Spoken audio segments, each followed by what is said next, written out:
Upstairs. Do we thank the sheriff or the citizens for that? Yeah. And then the museum had some extra donations, and that's what the 10,000 is. Any questions on the general fund adjustments to 2026 budget? That's the revenue. And then the expenditures, again, not too much there, but I did increase the fire department by a little bit just in case they go out on deployment in June, the end of June, and then we don't receive that revenue until July when they get back or whatever. So, and then same with recreation, as they get more revenue and more things, I added a little bit there to make sure that we're covered and don't go over. Same thing with museum where they got the extra donations. And then the library, that's really just for good measure. So anyways, and then this is kind of a bigger one, but Libby Springs has been a little bit delayed. So you'll see that 315,000, which is that we'll need to transfer to the capital projects fund to complete Libby Springs, and hopefully that's done in the next couple weeks because I didn't budget any money after that. Okay, so that 312,699 will go to the capital projects. Again, that's just to finish up Libby Springs Park. And then we have the culinary water fund. There's not a whole lot to, I think kind of across the board, overtime is up a little bit, but I feel it's because we're understaffed.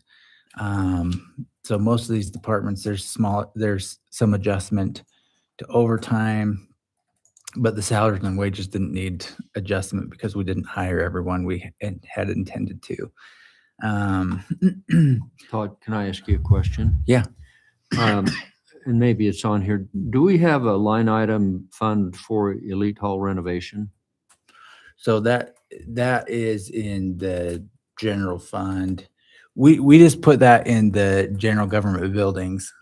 So general building? Yeah. Yep. Okay. You're right. So those aren't necessarily broken out by line item, right? But those are just the different departments in the general fund on the expenses. Okay. And we already had budgeted a lot for the Elite Hall. Right. I could have adjusted it way down, that general government building. So the 104150, or let's see, sorry, 104160 had $1,029,600, and a lot of that was the Elite Hall. And I could have adjusted that down. I just figured we leave it, and we decided we're going to start the roof project, right? So we'll have a little bit of expense there, and then we did put some money in next year's budget. We'll get to that, but. Okay, so Yep. you've got other that you'll get to that are in that fund? Yeah, this is just the adjustments. Category. Yeah, Okay. adjustments, and those are just the general categories. All right. Yep. But you're right. In your material that you all analyzed, right, and the put you to sleep material you've got. Anyways, yeah. So on the water, so I feel like there's a couple things that have gone across the boards. One is the overtime, and two is that we had a pretty light winter, so that gave more time to fix leaks or do stuff outside, basically. So some of those, like the 255 account, I had an extra 20,000 there because they were able to fix more leaks because of the mild winter we had. Hey, Todd, when you say we had overtime that was up, what departments were the overtime hours in? I mean, so like a lot of the departments, there's people split between different departments. But this one in particular, we're on water here. I had an extra 35,000, and that should cover us. How And again, when you were peop- looking at last year's, you said we were up. well, I think we cut it way back because we said we're hiring a bunch of people. We Okay. didn't hire people until the end of the budget year. So like if the work's going to get done, somebody's got to do it, right? Right, well, Maybe, and if maybe the- we're paying overtime instead of, There's a water leak. We new- probably yeah. need to fix that right away. right, right. Oh. And then- It's gonna continue to be there as we grow. Those overtime hours, your water department, your power department, your wastewater treatment, you can't send one employee out. You're sending out Yeah. a crew of Crew, 3 yeah. For sure. every time there's a water leak, a power outage, a wastewater treatment. And so if those outages happen after 3:30, they're being called back in and there's 3 coming. So hiring one person wouldn't have solved it. Hiring 2 people really wouldn't have solved the overtime. It's So is that where the majority of the overtime comes from? mhm, Yeah, in the in the public. public works, Oh, yeah, okay. for And sure. it's not always necessarily bad, because if you have a full-time employee that's doing some overtime, you don't necessarily have to pay health insurance twice, right? So is there much So a lot of overtime? times those costs, even though you have overtime and It's you have to pay cheaper than retirement and FICA, oftentimes it's cheaper than even having another full-time employee. Are there employees outside of Public Works that regularly submit overtime? Yes. Yeah. Well, and that's what I'm saying too. Like they're like split between departments, like office staff and things like that. So that's not, That's all inclusive. yeah, yeah, that includes obviously like staff office time too, but A lot of times you'll have, 20% in your admin department, and you'll have it hit the utility funds, because most of what we do is provide services to the citizens for utilities. Mhm. and I mean, you could hire everything out, I guess, but I don't know. It's kind of nice to be able to call somebody and Yeah. then be on call and go out and fix whatever needs to be fixed. But yeah. Okay. Any questions on the water? Again, these are just adjustments to last year's budget. Okay. This is the sewer fund. They have accumulated quite a bit of reserves, so I had to increase on the revenue side, again, being good. I adjusted that up 40,000, just because they have quite a bit in reserves, and I thought they'd spend more money, I guess. But anyways, and then we had you see that large amount on top there, that 1.4 million. I wasn't sure if how soon Millville was going to pay that, but the mayor hit him up and was our debt collector, right? And we got 1.4 million from Millville the first year, basically. From the state that allowed them to pay Yeah. the buy-in cost all up front, which Yeah. is nice for us and for them. They don't have to worry about that now. I think the only question that we have right now is our impact fee. Yeah, Do we- impact fees. Do we receive that quarterly? I think that's what we need to work out. Yeah, we got to work that out with Millville, how we receive the impact fees from Millville. Yeah, and I can set that up when I meet with Corey again. Perfect. It'd be nice if they just, if they would remit that to us monthly, because then we can get it recorded in the right period Period, it's yeah. occurring. And it gives us, trend information. So Okay. All right, that's good to know. Not too much to report on the expenditure side there.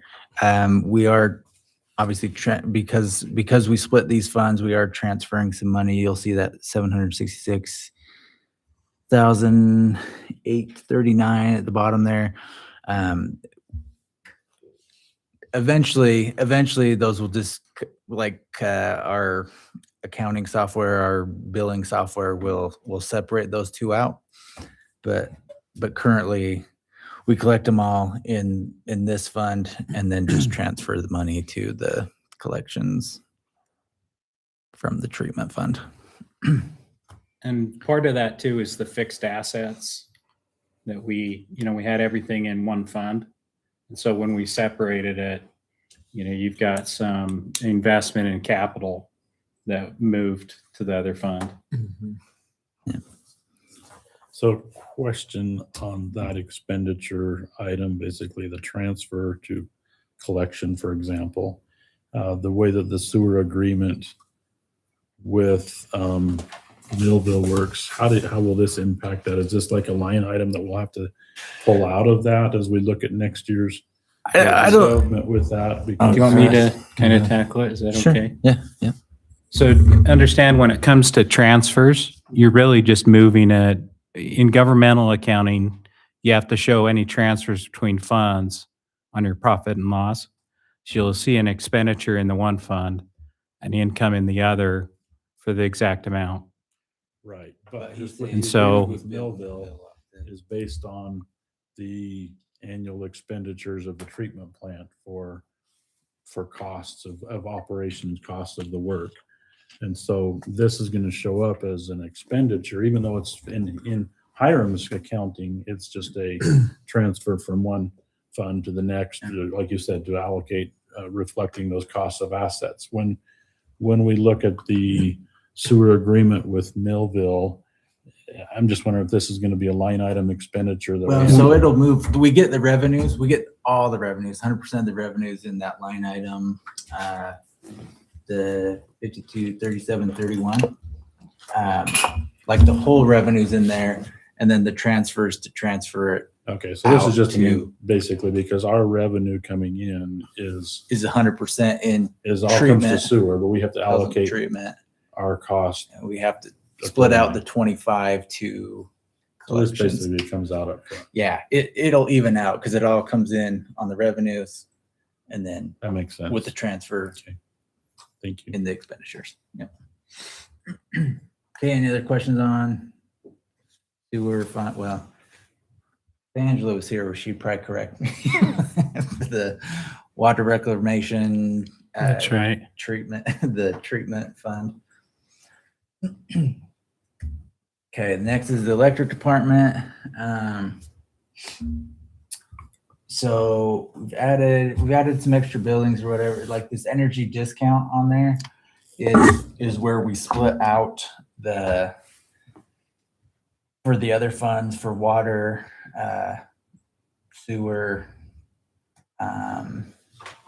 irrigation. So we don't want, anyways, they pay their own utilities and we own our own power utility fund. So anyways, that's where we transfer those out.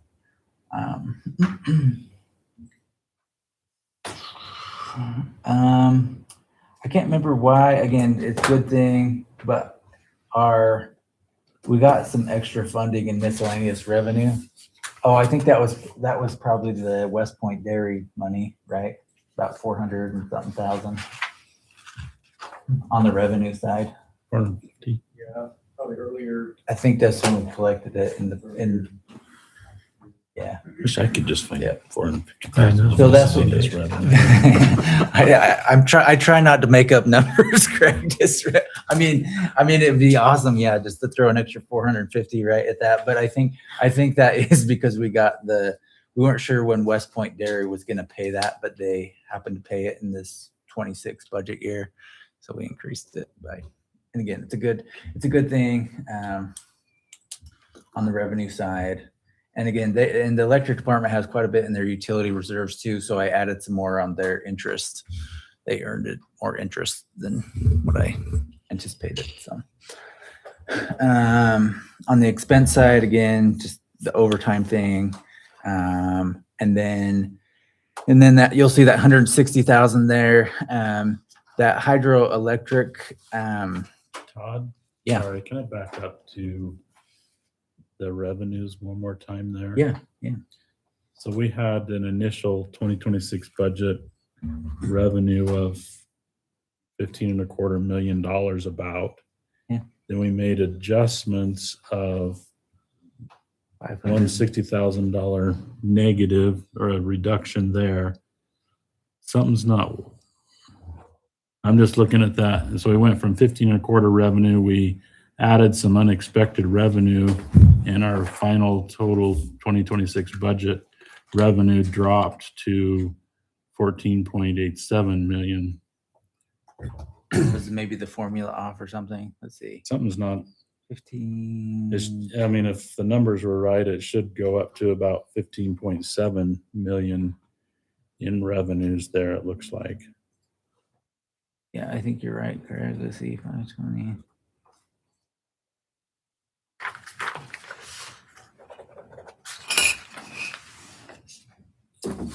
Let's see. 4, 6, 8.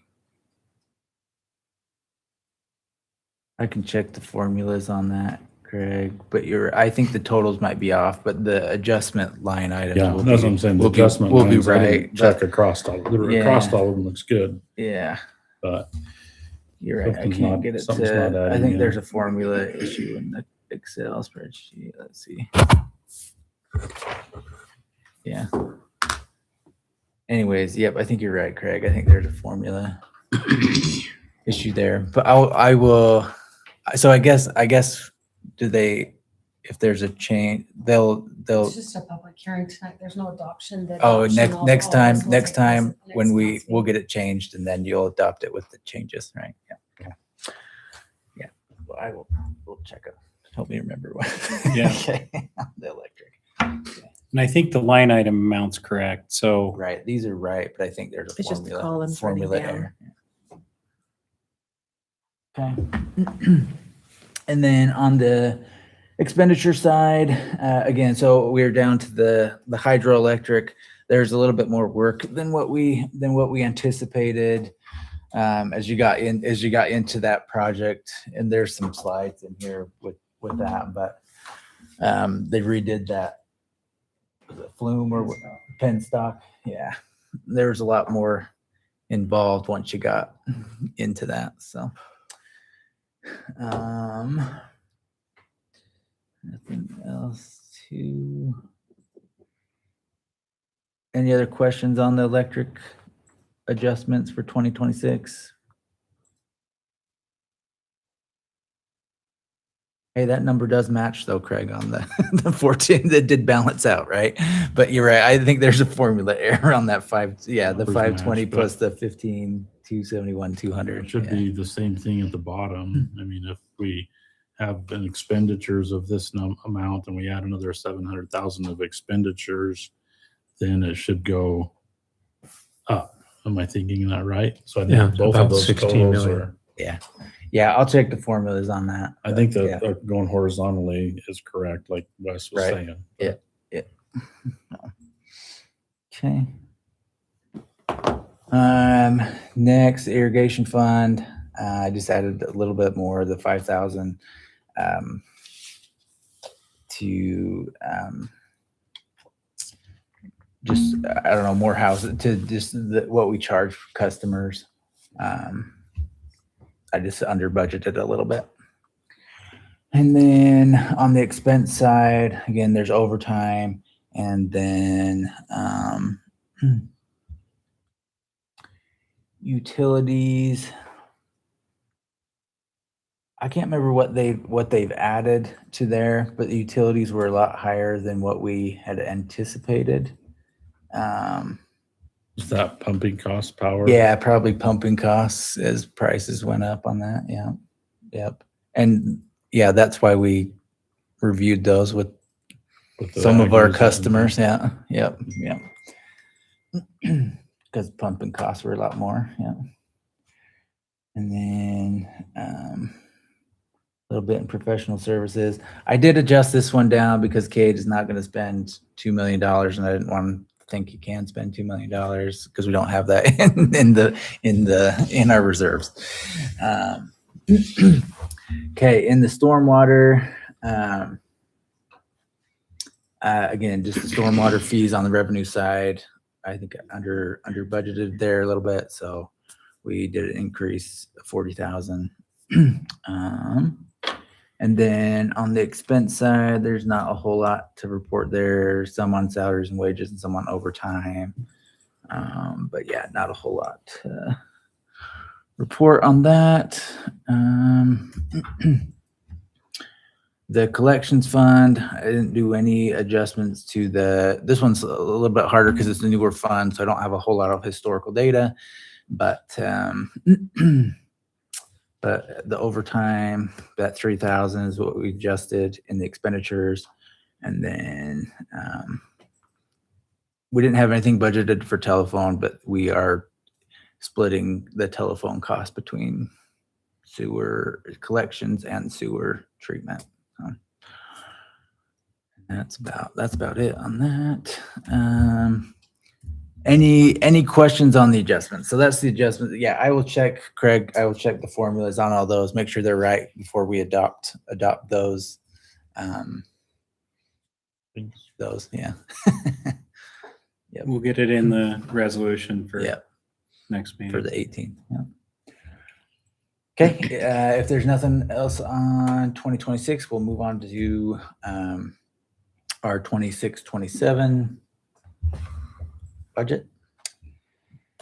So these would be next year. There's our mayor and council. This is our organizational chart. This is the latest and greatest, right? Stuff. So, As of today. but that's how the organization runs.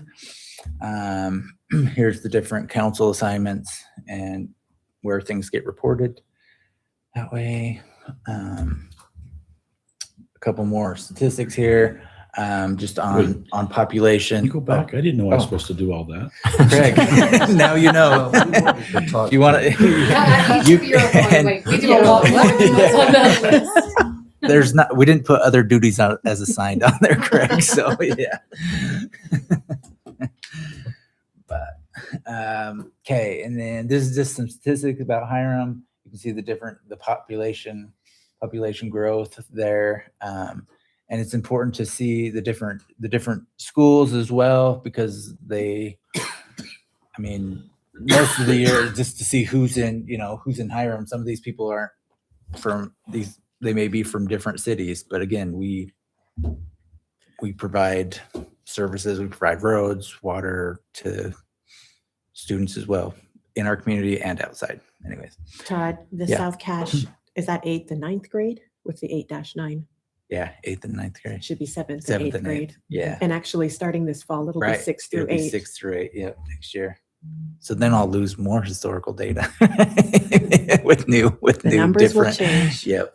And I think it'll be interesting to see though if those drop because of the boundary line adjustments that they're proposing. Yeah, So, from what I've heard, what we'll lose, we will make up for with the adjustments. So it probably, at least for South Cache and Mountain Crest, it probably won't change drastically once everything settles. So where will the changes be, Rebecca? What are we going to see there? So from about South Cache west, they will all be going to Wellsville Elementary now instead of Lincoln. And east, can't remember where the dividing line is for east, will now be going to Millville or Heritage. Some were already going to Millville, but a lot will be going out to Heritage. So Lincoln will really now just be the central part of Hiram. Wasn't Paradise going to Lincoln? Some were, it depends, but yeah, I'm not sure where in the Right, new got boundaries they're grandkids, gonna I go, think but they were yeah. going. The east side can go anywhere from Millville to Nibley to Canyon to Lincoln. It depends when they came in and if they were a school choice or assigned. So Rebecca, the numbers will shift a bit. so looking at 26-27 school year, Lincoln Elementary with those changes, do you see that student population increasing, decreasing, remaining the same? Hard to say. It's hard to say. I don't think, from what I've seen from the maps, I don't think it's going to change drastically. It might go down a little. I don't think it's going to go up a lot. But I've heard kindergarten enrollment is high again this year. So I don't know. I don't know where it will all shake out. I haven't looked at it too closely. yeah, like that. And also they'll have completed the new middle school over Nibley too, so that will take some Yeah, of and the that will take a South lot. Cache. Yeah. What are And they we gonna- will pull some from that have been at Canyon will now be coming to Lincoln on the east side, wherever that dividing line is. So What's the name of the Nibley School? What do they call that? Maple Rise, something, Maple Springs, Maple Spring- I think View, it's- Yeah. Maple something, Maple Bar? Maple Maple Bar. Bar. Maple something, yeah. If you hadn't asked me, I could have told you, but yeah, I think it's Maple Something Rise, Maple. I want to say. Okay. And yeah, I can change that. I think that's just kind of been continued because it used to be South Cache 8 and 9, Yeah. like before they made 4-year high Yeah, school. Yeah. now it's 7, 8, Yeah. soon to be 6 through 8. But that's still the right number other Numbers, than the mhm. 8 and 9. Yeah. But again, yeah, it'll be interesting next year with the boundary line adjustments where Yeah, because I know If South those- if Cache those last year drop, and this but- year have had a record high enrollment, over 1,100. Okay, any other questions, comments on that? There's our volunteers and our, let's see, Wes, you updated this right to next year? To the budgeted for Yeah, this for what next we year. have budgeted for the fire protection. We have 3 full-time deputies, sheriffs that are on rotating shifts, 24 hours a day, so. And then a part-time animal control officer. These are the different facilities. Oh, Todd, let me, oh. you didn't have it on there, but just FYI, we do know, we no longer have a code enforcement officer. At this point, the county terminated that position and is in the process of screening to rehire, possibly for more municipalities to cover, one officer to cover 2 or 3 municipalities. So there'll be a time that we're without one. So just We currently FYI. don't have a code enforcer then, okay. No. So, and yeah, you'll have to decide, you may, yeah. I mean, I'm assuming we'll stick with the county, right? Because they're deputized to give out Right. tickets, but Right. anyways, yeah. We asked Jeff to work on our inspections. He's doing the inspections for the city in the interim, but that's temporary. And that's mostly just yards and things, not like, Right. he's not Building certified. inspection. Not doing Right, he's building. not certified for like building or if the Utility or- tests on utilities, right? Right. Yep. But yeah, just Okay. more like the yard things and the, Insurance is for like our insurance. Yeah, safety yeah. Inspections and things like that. yeah, yep. Okay, there's our public facilities. So Libby Springs, again, I still have it listed here under construction, but we're hoping by the end of the month that will be completed. But we do have quite a few parks and open spaces. And if we did put some money right in for a parks impact fee study. And that will be, so we may have like acres, like probably in that study, it'll have how many acres each of those parks are and things like that. But this is just for general reference of what parks and facilities that we have as a city. These are the public buildings, the library, museum, city hall, historic cabins, elite hall, senior center. The ones that we rent is the civic center, elite hall, Canyon Lodge, the hamburger stand. And then we do have that canyon house up the canyon. Yeah. And then here's some more public works facilities. We have the city shop, the new fire station. We have an old dump south of the dam and a burn pit up there as well. We have a cemetery shop. There's 200 cents. We have a couple storage space in the parks department up by the senior center. Anyways, I don't know if you want me to read all those or just for reference. We'll Todd, have 'em. At Yeah. the rodeo grounds, at the park there, are there 2 stands or just one? As far as I know, it's just that one One on hamburger the stand. north.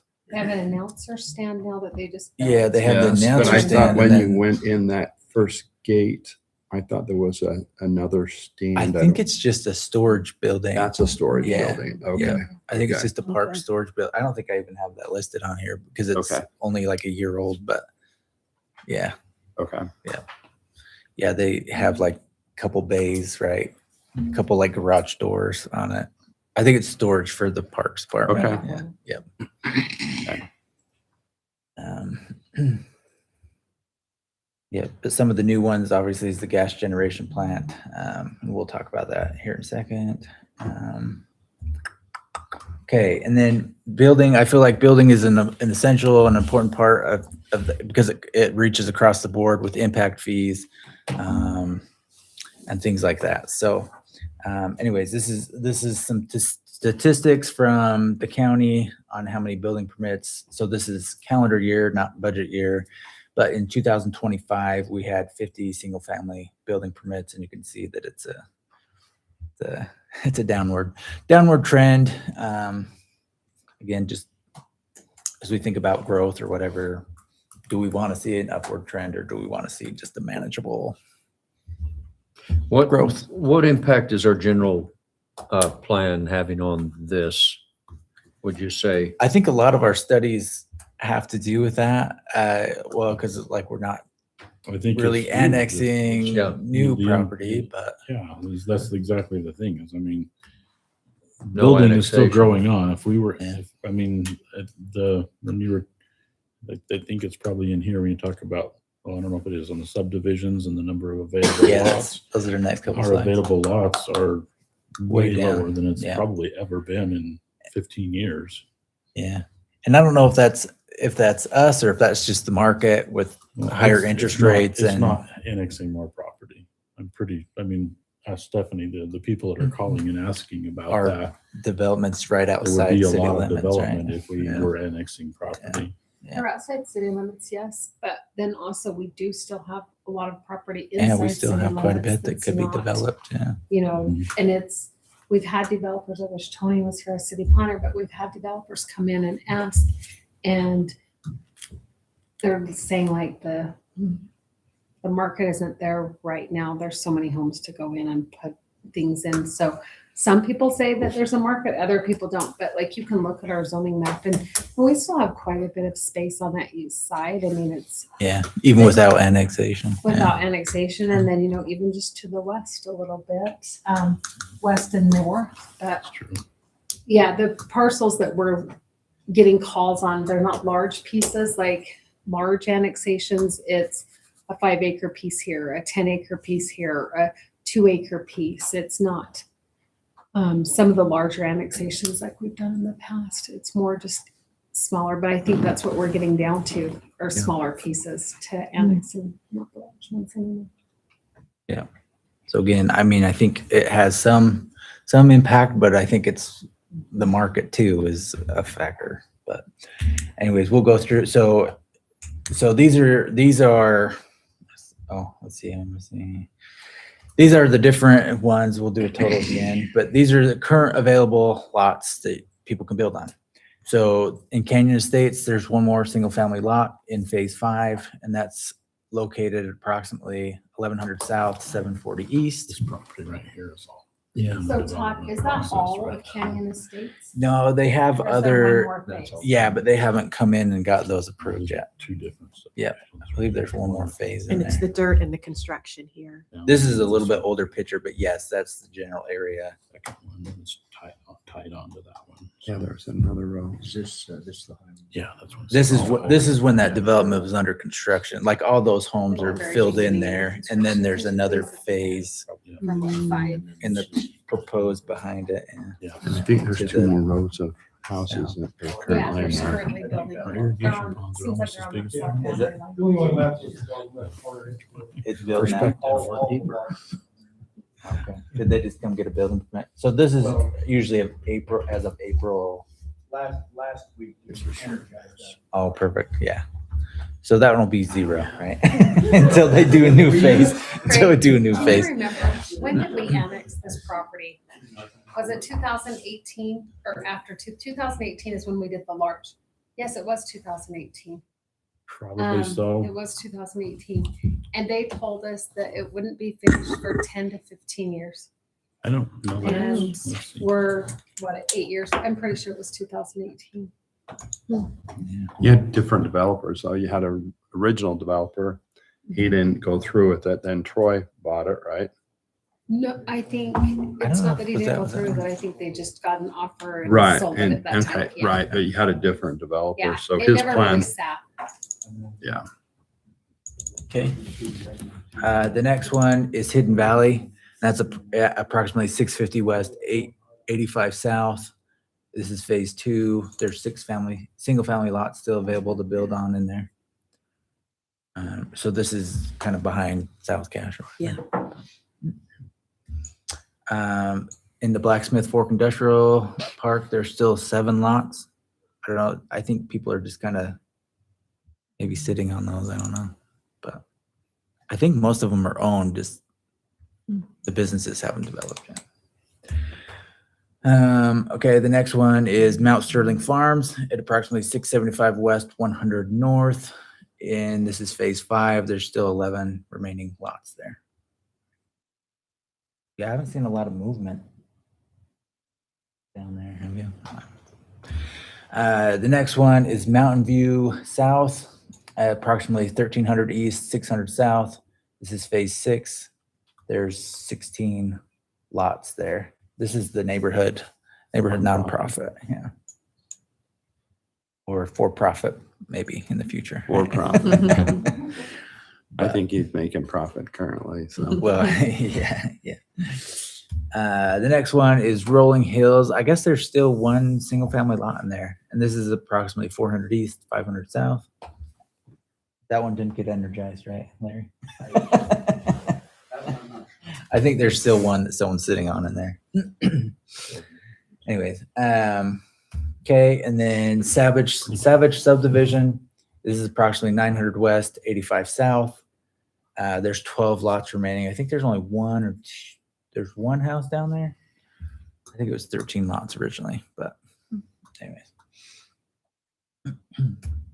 And then Scenic Mountain, approximately 730 north, 750 east. This is phase 2. There's still 21 multifamily family lots. What do you call approved units? Yeah. So there is, again, and we don't like these are approved. Just haven't seen the developers. Well, they're building now. Finish their thing. I think they've got 1 or 2 under construction right now. Do they? I think they've, I I don't know think if they're moving ahead quickly, but they have started the last 2 Last buildings, two. I think was their plan. Yeah. but that will be. Anyways, there's growth, but again, yeah, I don't know what the city obviously doesn't. The market controls some of that as well, not just the city. You know what I mean? But Yeah. we can incentivize and things like that. But, so this is the total. So 7 total commercial lots. 21 is the townhomes, the multifamily housing, and then 47 in subdivision single family lots. And again, those are all approved and just need to be built on. And then these are the ones that are in the approval process. Is the Harvest Valley Court, that's the retirement community, Sunset Fields, Hiram Heights, and Mountain View South phase 7. That's the neighborhood nonprofit, the next phase of that. So if we maintain the same number of building permits for single family, we've basically got 1 year of inventory.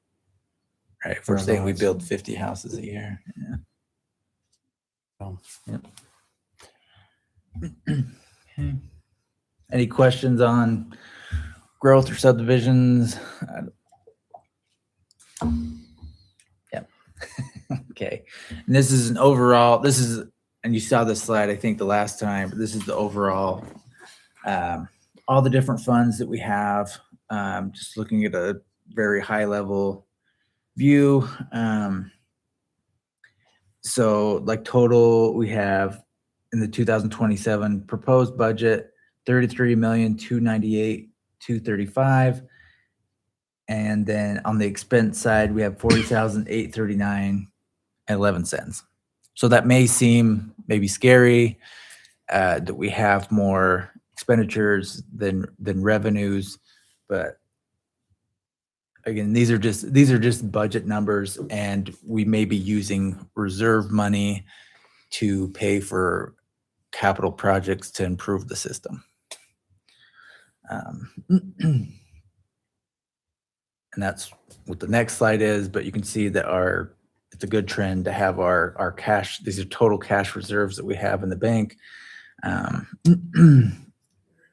It continues to grow.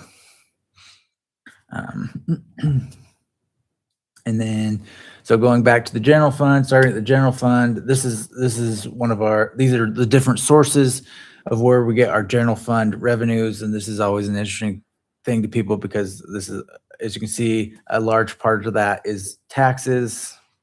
38% of that comes from taxes. And the next slide will tell us the percentage of the different taxes that we collect from that. But in the general fund, 38% of that comes from taxes, 1% from licensing. Then 46 is like charges we do for service. That's like our kind of our contracts we have with other cities, like the garbage that we collect and the just fees we collect. We collect for other cities. We do collect, some for other cities for. Would it be like service. library, the Yeah, intercity Yeah, agreements? that would be, Oh, collecting from other But cities. we don't yeah. do garbage for other cities, do we? No, Oh, but that's it's a what I was big, asking. You do it's, library. yeah. That makes sense. but we collect the revenue and then we pay that to waste management, right? Yes, And then we charge 5% above what we, right. I For just was administrative, thinking about anyways. garbage and stuff like Yeah. that. I'm like, but oh. anyways, that's why it's a big percentage, because you're right, because we do provide services to other cities and like on the fire and the library. And then we contract with waste management on the garbage. Interlocal, that 14% is like the BNC, and grants and just from other government entities, like grants we get, like the RAPS funds and the BNC road funds. Fire contracts. Well, the fire contracts is in services because we charge for that service. I guess you could, I don't know. Yeah, it's in services, what we charge to the other cities for fire contracts. Okay. And then the taxes, that 38%, this is the different taxes that we collect. We have sales tax. So that's 58%. Property tax is 24%. Franchise tax is 1%. Energy tax is 8%. And then fees in lieu is 1%. Mass transit tax is 8%. And the transient room tax, it's less than 1%. We I don't need more Airbnbs. Yeah, we gotta get all Airbnbs to get Yeah, those numbers licensed. up, right?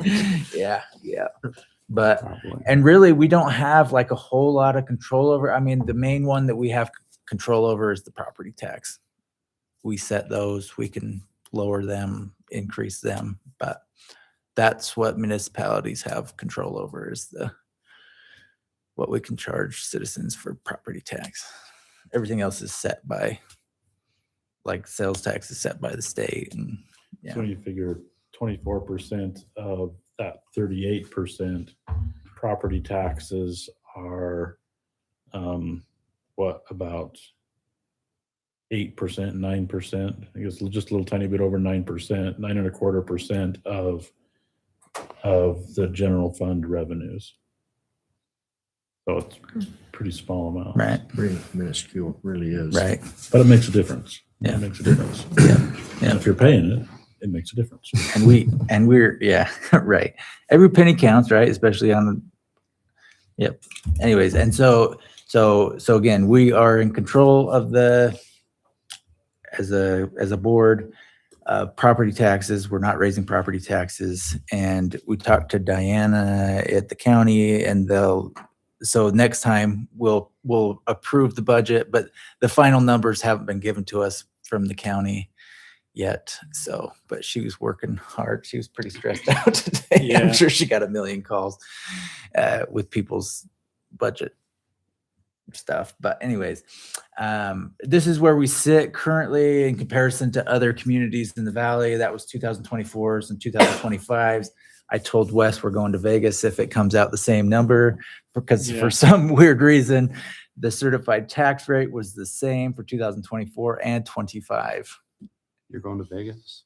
If it comes out that Oh. same Same mill number. levy. Oh, you were just telling me that it was. Yeah. Yeah. If it comes out 0.847. 3 years in a row. 3 years in a row. I'm Which putting has all my less than money a on that. 1% chance of that happening. Officer? Yes. This won't be with city funds, Mayor. Yeah. But there's where we sit. I know a lot of people, a lot of other communities did truth and taxation, like the same time we did. And I know people are doing, so this will adjust obviously too, because I know there's a lot of people looking at that this year, I think, to pay for fire, honestly. Like, but I think a lot of people did the truth and taxation, Yeah. just in case things don't So work out. or Guyana whatever. said there Yeah. were 13, municipalities, right? Yeah. Or whether it's municipalities or the taxing county or the entities. school Yeah. district, but Yeah. 13 organizations are doing truth and Truth taxation taxation, this year in cash. So, Unfortunately, we had Fortunately, enough we're and we not. balanced our budget, right? Like, yeah. Good for you guys. Yeah, without raising taxes. And I don't know, I tend to try to be in the middle there. I don't want to be the lowest one, and I certainly don't want to be the highest. So is it true, Taxing Todd? entity. So last year we raised property taxes Yeah. and yet the tax rate comes out exactly the same. I think that's what, I know, we were That trying to it's- figure out well, why. it's it highly was the unusual same. because your amount that your property increased in value would have to increase at the same rate you had new growth. So if we increase our tax It's- rate, that just sounds really weird, because if we increase our tax rate and basically if you don't increase that that rate, then the number goes down every year if property values are going up, Correct. because it basically fixes the amount, right? Yeah, so you're guaranteed the prior year revenue plus new No growth. growth, yeah. Right. And so that just seems a little bit weird that if you. I know, we were trying to figure it out today too, Craig. Two negatives don't make a positive in this situation. Yeah. That's why we said if it happens a third time, we know that's the correct That's the number correct number to put all the money on. in Vegas, yeah. I almost wonder if we should need to talk to the county. Well, we and did see- talk. did. We did. We're like, it was weird. We said it's weird. I don't know how that happened, but when we were doing our analyzing the data, right? We were We like, asked how them did that? about How it did that come out specifically. the same? How'd that come out the same? But she couldn't like explain it really. Seem logical. Right. Okay. Right. We're on the same page, and we Yeah. asked them at the county. So she's looking into it. Well, I'm sure we stressed her out a little bit. Like, Yeah, I'm sure we did we did. make did they make a mistake on the number last year? I don't know. Anyway, Is We'll if you- probably find out this fall when the auditors come. yeah, yeah, but it'll Yeah. be the county auditors. It'll be because- them being yeah, audited, not yeah, us. it won't be Yeah. us. So, But there's where we sit in comparison to the rest of the valleys, incorporated, cities. Okay, so this is on an average home. So this is what the county has our average home price to be, is the 447,000. So on a house that costs 447 or assessed at 447, we the total tax bill would be that $1,903.18.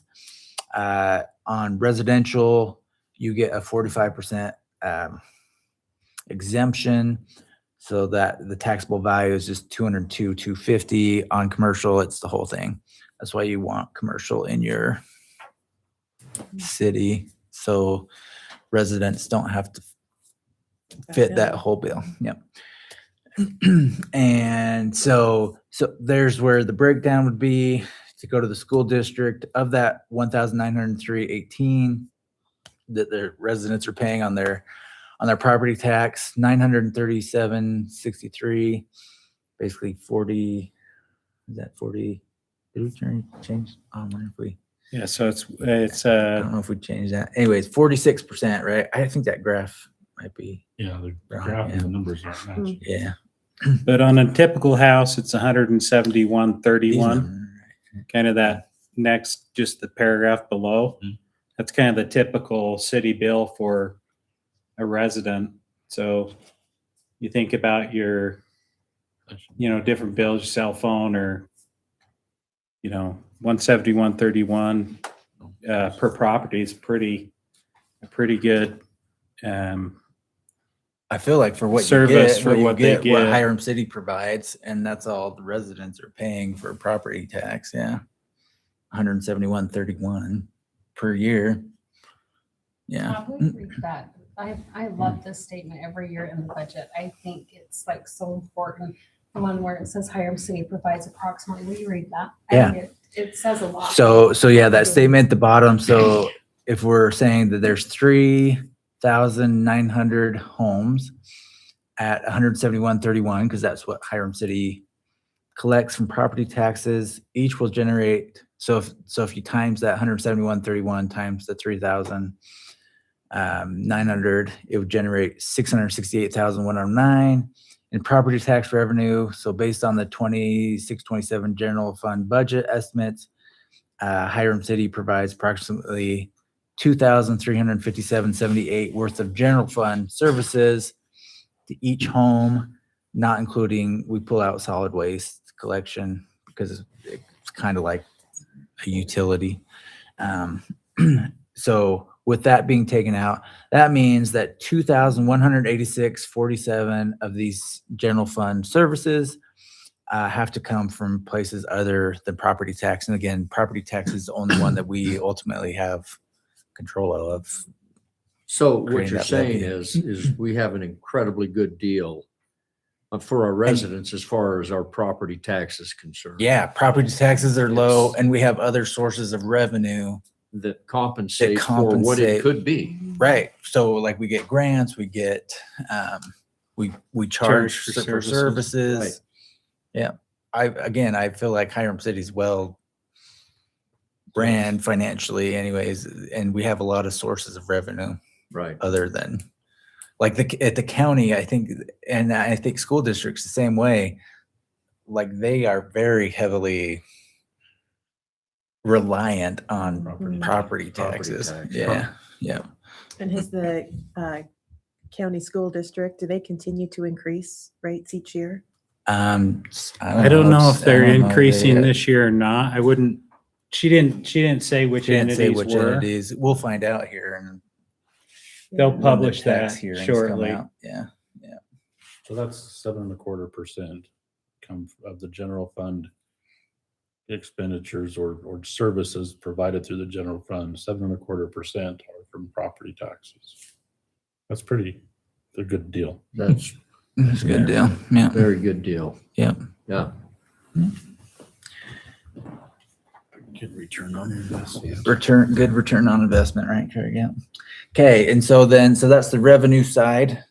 And then on the expenditure side, and I think, Wes talked about the different things where the healthy levels are in our budget workshops. And luckily we have money that we can put towards capital.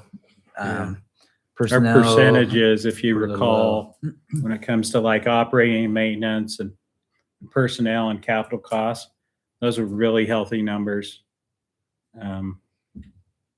We're in good shape. So we can put a lot towards capital. I know we could cut things out, but I feel like we like to invest in our community and we like to see where tax dollars are spent back in the community. Anyway. So again, we showed this graph in some of our budget workshops, but again, this is where we spend the most money is on roads and parks, which I think most people appreciate, right? Having good roads and having nice parks, good place to live. So, and then all the way down to elections, it's not election year, but like our youth council, their budget is not very large, but they do. And I think most of you can already attest to that they provide a ton of service and their budget is so minimal, but they provide a great service to our community. But You know, I think one of the great markers on this is our parks. You know, we invest in, because we in invest parks so and heavily roads. in our parks. Certainly that's one of the main comments I get when I talk to people here from Hiram. They say, "Oh, we love all the parks in Hiram." Yeah. So I had a Nibley resident, one of my son's friend came over like, we don't have a park like this in Nibley. So I didn't want to tell Larry that though.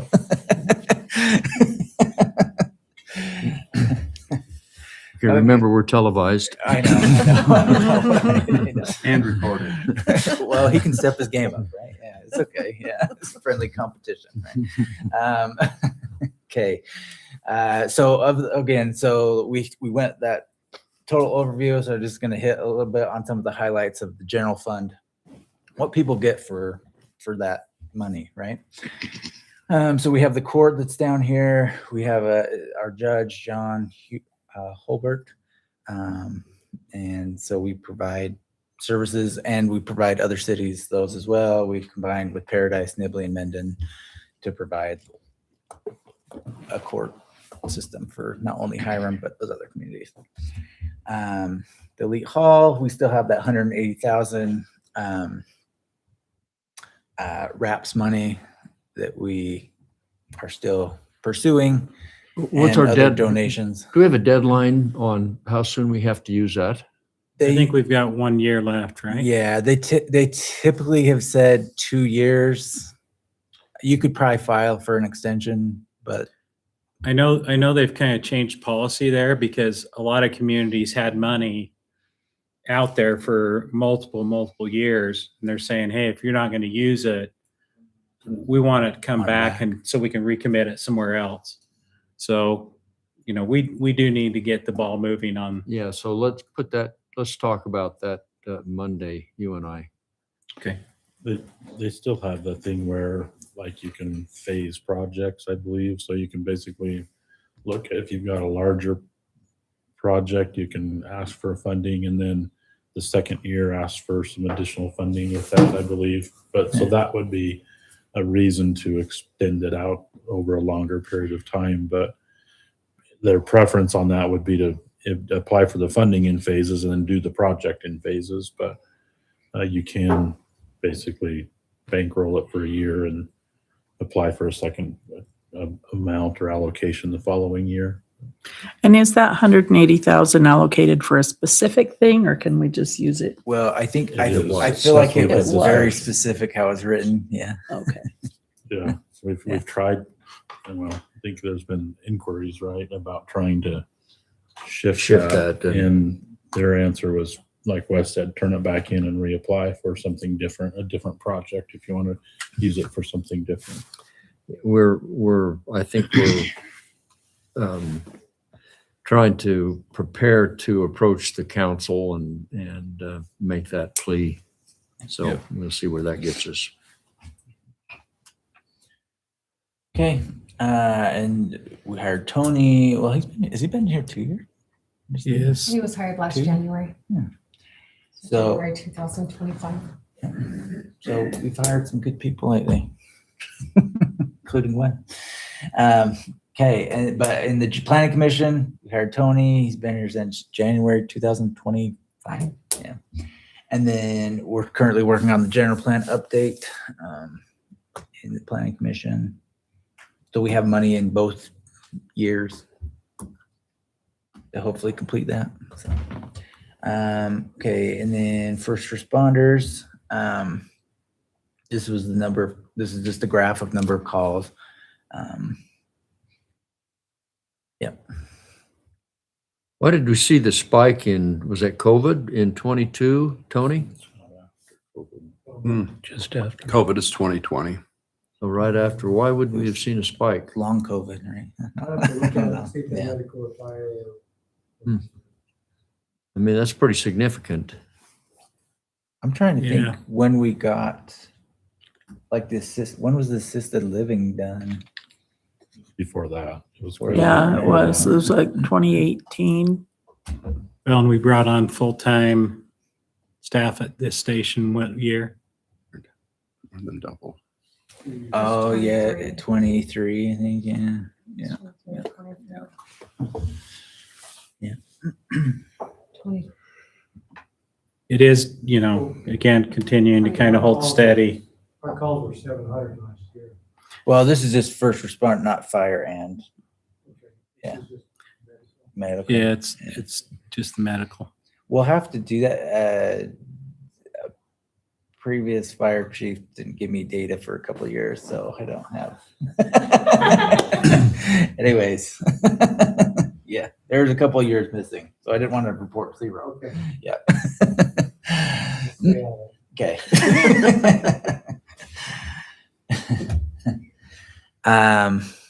Yeah, JBS is going to be able to make it tonight. Did we make that adjustment on the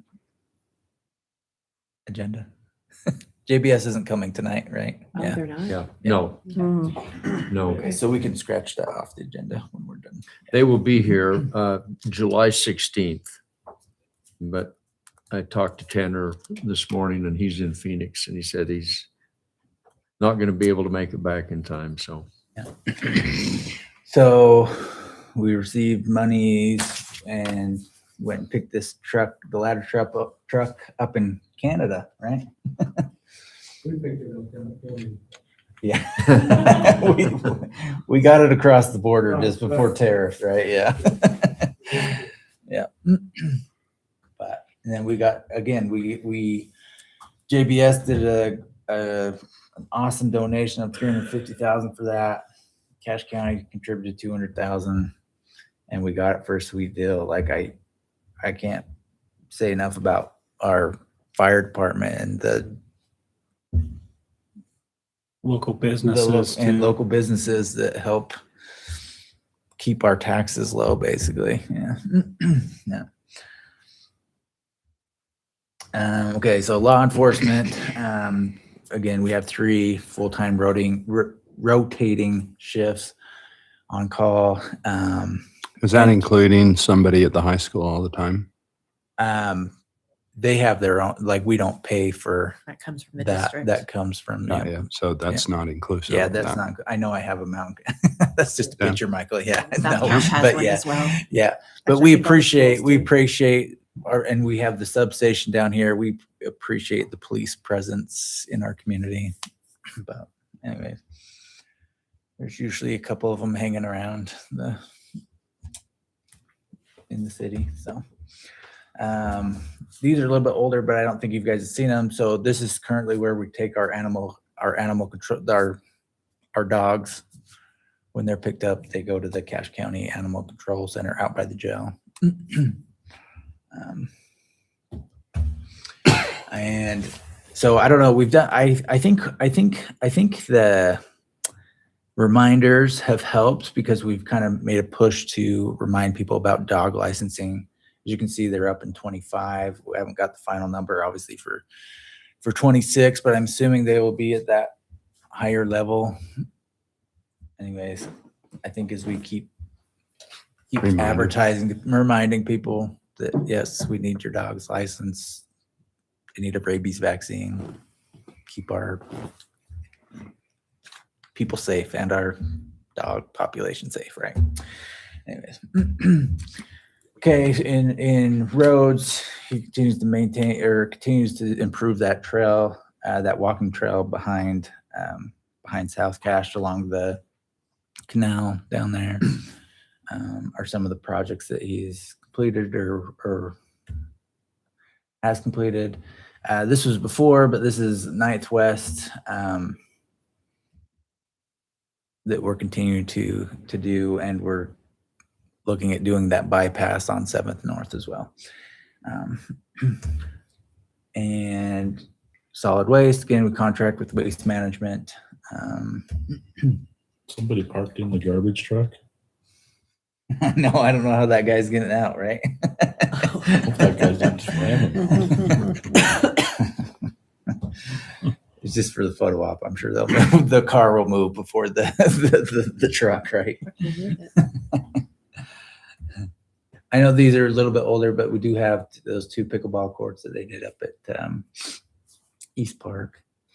Bandits Cove. Does that look familiar? You helped do a lot of that, right? Do most of it. Yeah. If not, yeah. And what's it ranked in the state? Top 10, we're sitting at number 5 right Number now. 5 right And that now. was prior to adding our 2 finalized holes. Wow. So yeah, Bandits Cove continues to be a draw for people. This is like 2 years old, but they completed that. I didn't get an updated picture from Livy Springs just because it should be done by now. But anyways, but that pavilion was completed last summer, and we did receive this RAPS. We already collected that money, even though it's not complete, but we had enough to submit to the county to get that 200,000 back. So, and then we applied and we were successful in getting, this is for 2026-27 budget year up at AJ Peterson Park to redo parking lot and the playground facilities up there. Recreation, we had to put Robert in there, but there's some statistics of all the great things he's doing. New programs with 2,416 plus participants in city programs. Additionally, there are 12,000 individuals signed up for monthly newsletters of just things that are happening. Are those all Hiram residents or are they coming from all over? I would say majority of Hiram residents. There was 52% Hiram residents in basketball, had 450 people. Besides that one program, everyone else was, I would say 90% was Hiram residents. And this number only comes from July. So yeah, and if you times that by 4, the average household, about 10,000 people. Family, So we've basically, if the average household's 4, we've got, each household participating. So that's some pretty good, percentage of the city that's participating in our rec program. Which is great. Who needs a rec center? Nibbly. Nibley does. Yeah, Yeah, Nibbly. Nibley. Oh, sorry. close No enough. recording. Okay. Next, we have the museum, the Hot Wheels and Hot Dogs coming up Saturday, right? Yes. June 6th. It's always a good event. Senior Center, we put in the budget to hire a third part-time employee, and they put in some money. They're always looking at different little renovations to the building to keep that updated. So. Hiram Library. The Hiram Library currently serves cities of Hiram, Nibley, and Wellsville with 3,545 active patrons. That's incredible. Yeah. Well, and I can't remember. Emily always says Wellsville. It's like, Yeah. I can't remember. It's like, I think it was like 90% or something. It was 90% of Wellsville residents have a Oh, library card yeah. or active Mhm. patrons in the Hiram Hiram. Library. They're readers. They're readers over there, I guess. Well, and the yeah. number of programs that the library runs as well, from toddlers through teens and adult reading programs and activities. They run an incredible number of programs every month I don't know with if any huge of you, turnout. I don't know if any of you were to the activity Monday night. My wife and I went to that at the square for the reading program. It was the summer reading program Summer reading launch. program. Mhm. I'll bet there were at least 500 on the square, at least 500 families. that were there to sign up. And Emily told me they had well over 200 sign up that night. So Yeah, it's good to get the kids in and to get them participating, and you're right, they can win prizes if they That was our, read throughout the summer. instead of the Logan Pool, that was their activity, right? No, the light. They have a kickoff. This was their summer kickoff, Yeah. and then they'll have an end of year. End End of of July, they'll have their years, yeah. closing party Yeah. at the Logan Rec Center. Not the Logan Rec Center, the Aquatic Center. Did they? Oh, I thought they didn't. She said that they weren't. Did they? gonna I do know, I that. can't No, remember they if they got did. it They booked. weren't able to get the pool last year, and so they didn't last year, but they were able to reserve the pool this Oh, year. okay. So they will be doing that. It's July, end of July, 28th of October. So they do a That's the kickoff closing and party. they do a closing party. Yeah, and they can win prizes along the way. Mhm. This is our youth council for 2026. You can see the different There's my son. kids there. He's so cute. And they do awesome stuff. The candy cabins have started. They started June 1st. They've run through August 6th. Monday, Tuesday, Thursday, 10 to 1. It's worked out pretty good. We had a couple hiccups, but I think it's up and running. Yeah, Boy, there was Yeah, a it's going line well. today. I there took were a couple of lines, my yeah. Kids, and they were lined up down Yep. and around for it. We had today was the biggest one so far. Was it? Yeah. Yeah. Yeah. Did you have something going on? Not What really. drew 'em? I don't. Candy Candy. candy cabin. Just Cheap candy. They want to cabin. come see that cool old building. As we increased the prices, right? Because they aren't penny candy anymore. We had to raise them up. I heard Five some to the grumbling about nearest- that. Have you guys 75 noticed cents now. Yeah. those two Like buildings? inflation on Share restaurants. that. Share the history of those two buildings. So the one that's a candy cabin that has the candy in it. That one was it's over on second west. It was one of the early historic pioneer homes on Second West. The one that's not the candy cabin, the other house cabin, was part of the original fort in Hiram. Oh, wow. And then that fort was over kind of on the east side of the square. That belonged to the Niels Christensen family. And at some point it got moved over onto my property. The city was looking at a very, very similar cabin that used to be in the original Hiram Fort that I think is in Lynn Coulombe's family. And it had been converted into more of a house, and it had doors and things cut out of the walls. And the city was looking at getting that, and would it be available to, would it be possible to kind of refurbish it? We donated the one off from our property, which was a lot more complete and whole. It wasn't all cut up. And Craig Thornley brought it in one of his cranes, lifted it up on a trailer. Stephanie Miller was coordinating all this. This was kind of her project. She saw a vision, wanted to do this little courtyard out here, and built the foundations, the concrete foundations. And then Craig Thornley brought it up, loaded it on a trailer, brought it up and set it on the foundation. And then, kind of fixed them up and things like that. But I thought one of them wasn't down by Carl Lundahl's it was, yeah. on Fourth Was West. it Fourth West, not That's the second? one. Yeah, Okay, yeah. correct. Yes, Okay. Mayor, thank you. The candy cabin was on Carl Lundahl's Yeah. place, I believe there. And so. And the other one was on yours, right? Another place is on mine. The Christensen family, they come, when I was on our place, they would come every year and take pictures and everything with it. And they got the history of their family and things. And they raised 10 kids in that cabin. Wow. Oh, my word. 10 kids in there. And They just stacked them or? Is there a history in there, in that, I know they I don't got know that pictures. it's They in got there. pictures, right, of the.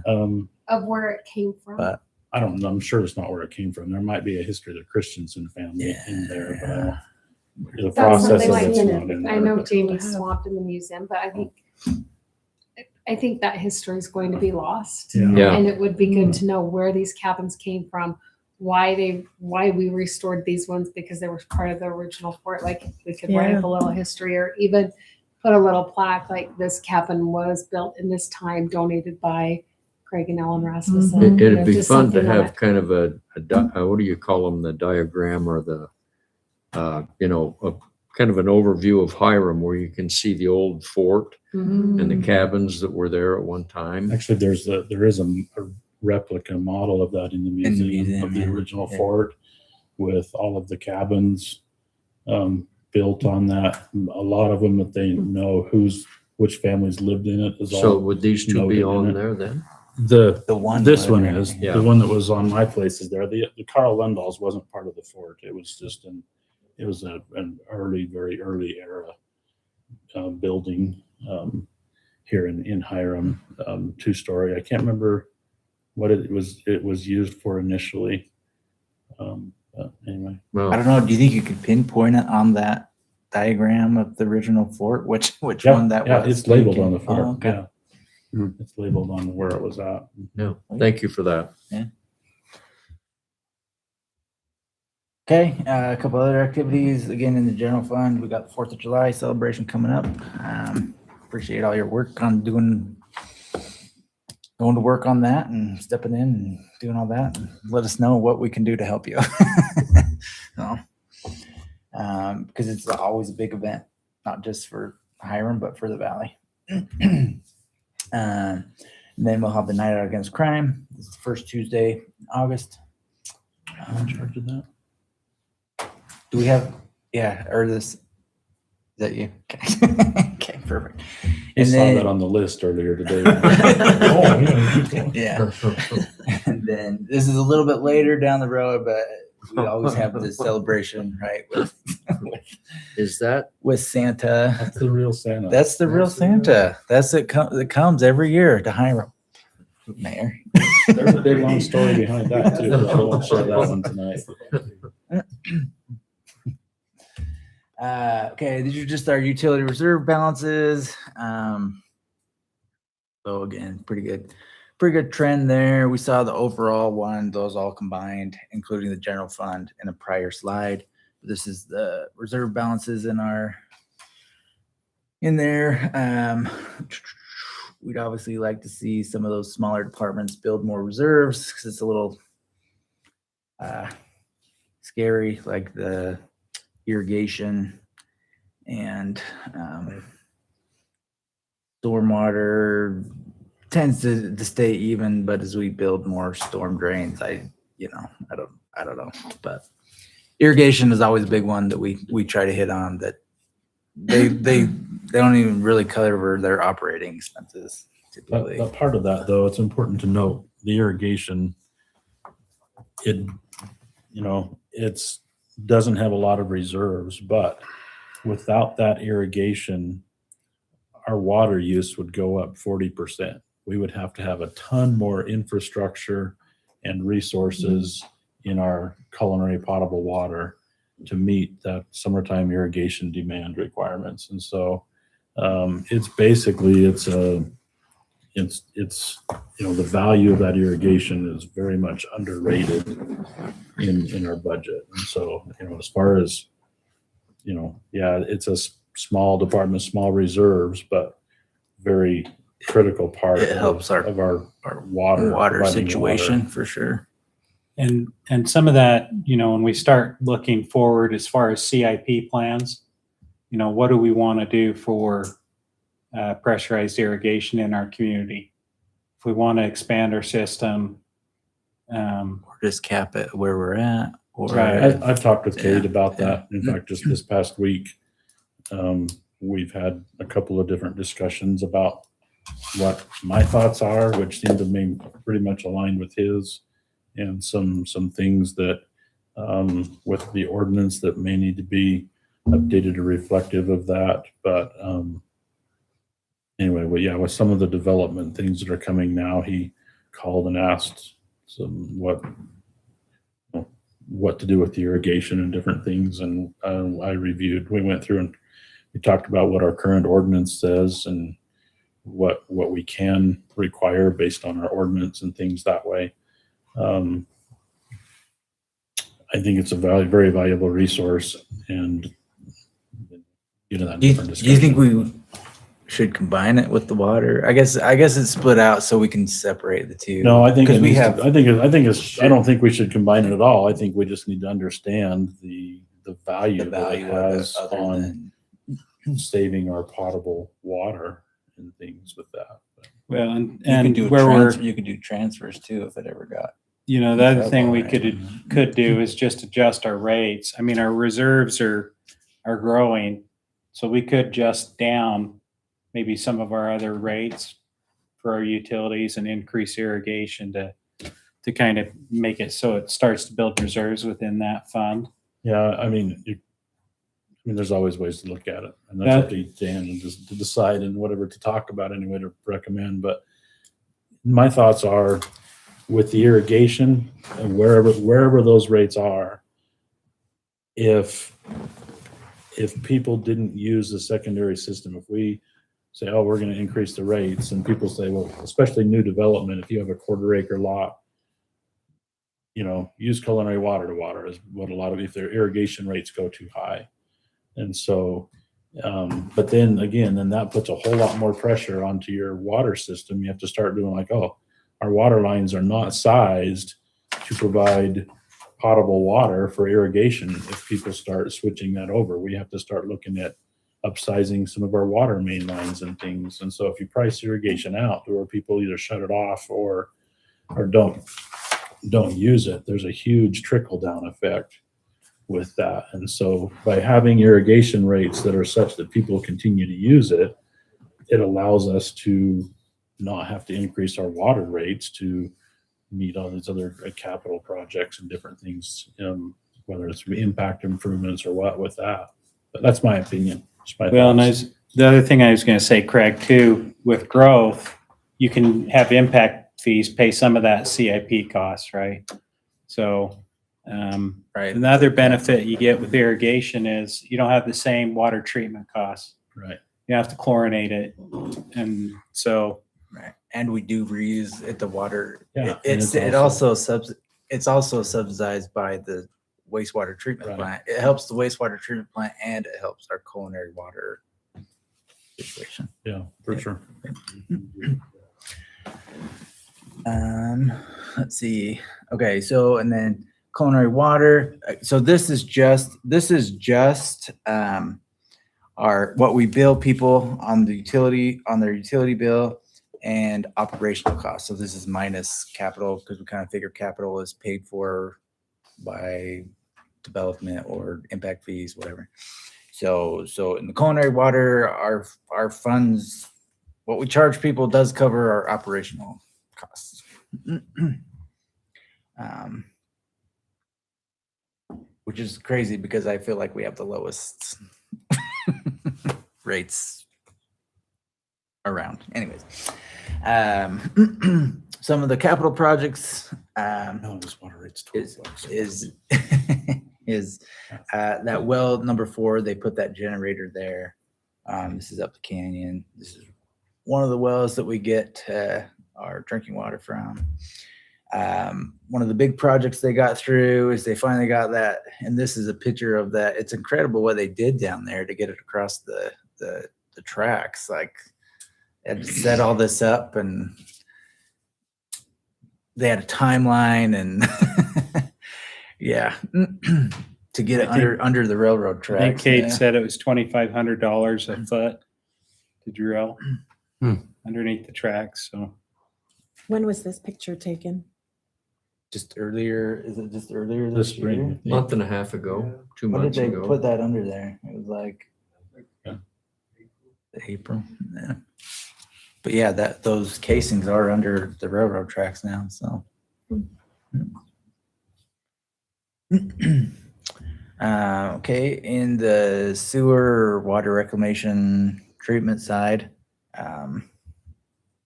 in our just looking at operations compared to what we charge our customers utility wise, it pays for itself. and some of that you're seeing drop off because again, we've split the two funds. Yeah. And so just keep in mind that, those revenues and expenditures have partially been split into two funds. Till we have more historical data and more accurate percentages of how much is being spent in the treatment compared to collections. Good point. Yeah. Some of the things I know, I kept this slide on here. I can't remember what year that was, but that's the upgrade they did. They replaced those membranes. They used to have to scrape those membranes by hand. But this has made it more efficient. They upgraded 2021. those membranes, is it 21? Yeah. But it made it more efficient and they don't have to scrape plates once a year. Yeah.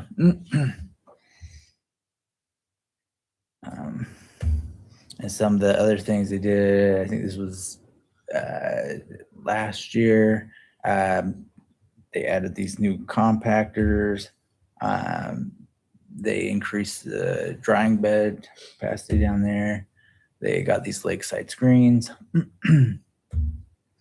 And then they got this generator, which was causing her a lot of stress because it wasn't kicking on. Like you want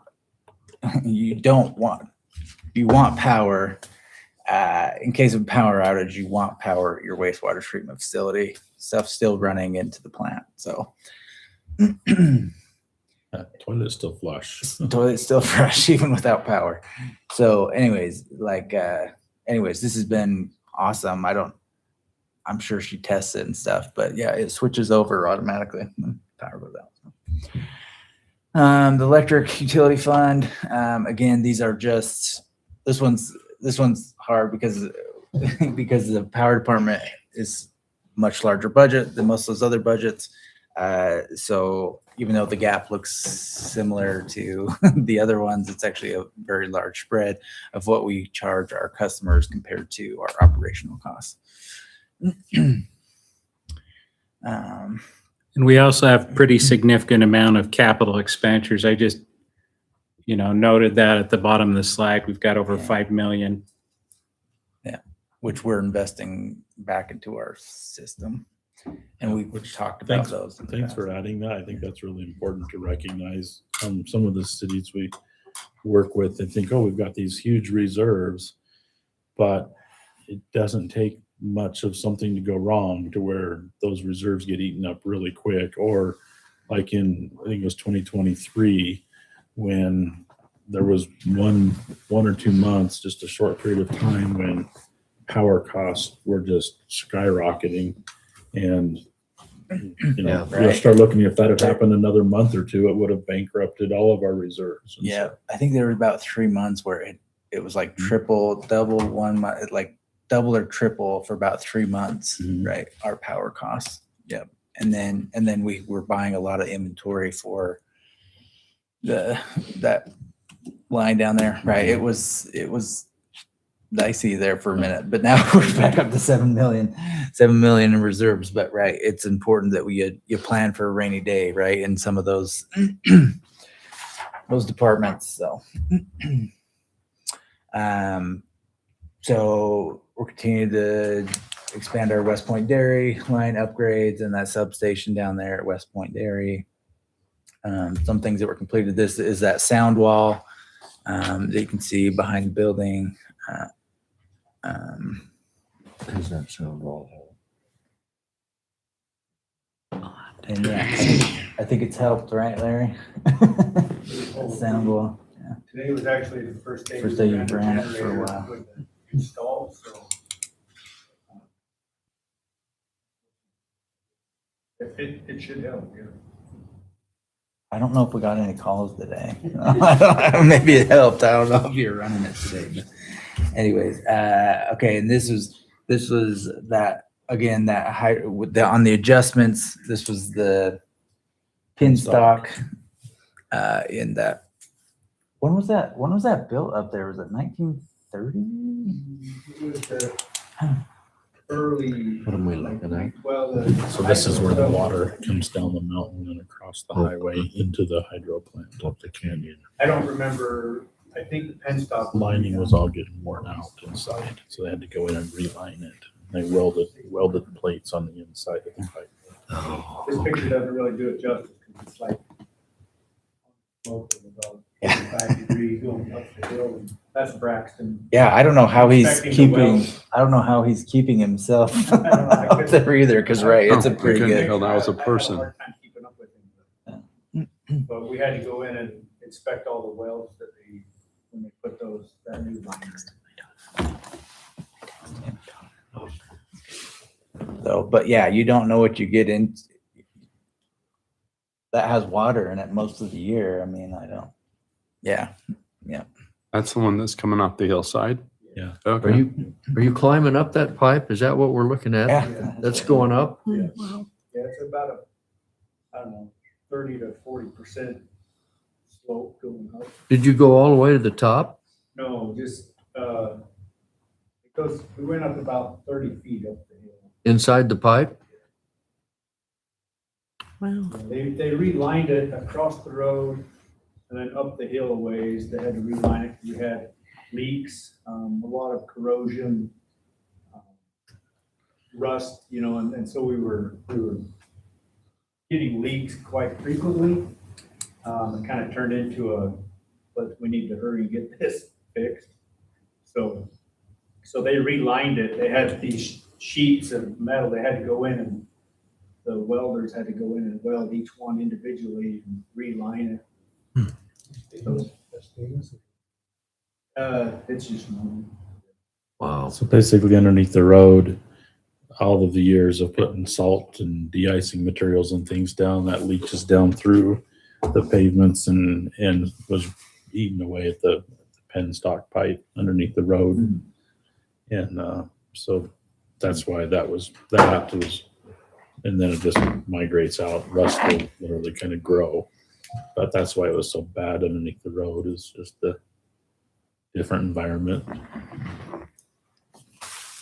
I don't have pictures for everything. They like Wes said, he put that in there because it's like 5 million.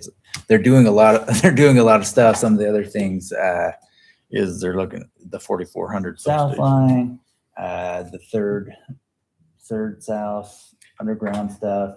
We put some Up the canyon. money into take the line up the canyon too. That will go under the. So That'll go underground. I don't know if you've heard about that, Mayor, but Yep. we may have an opportunity to bury in the same trench Yep. and just pay the conduit costs rather than have to dig a line ourselves. Yeah, So- Larry presented that to us. That's And then the other big capital project we have in the budget next year was it like the 3 million for, is it the substation? Yeah, we A new wanna substation, Start in on the new substation up there. Place the old one. Tell me again the start date on that, Larry. I don't really have an exact start date. They got to approve the budget first, right? Well, that too, but I mean, we have some long lead items that we want to get ordered. Transformer and the control building. So they're over a year out. Oh, We want to get those started, and then our main focus will be on, getting part of that transmission line done for the substation. But down by we'll 44. start getting some of that substation done. We can start doing the groundwork and laying conduits and concrete and stuff. So my big focus was trying just to get some of the long lead items going.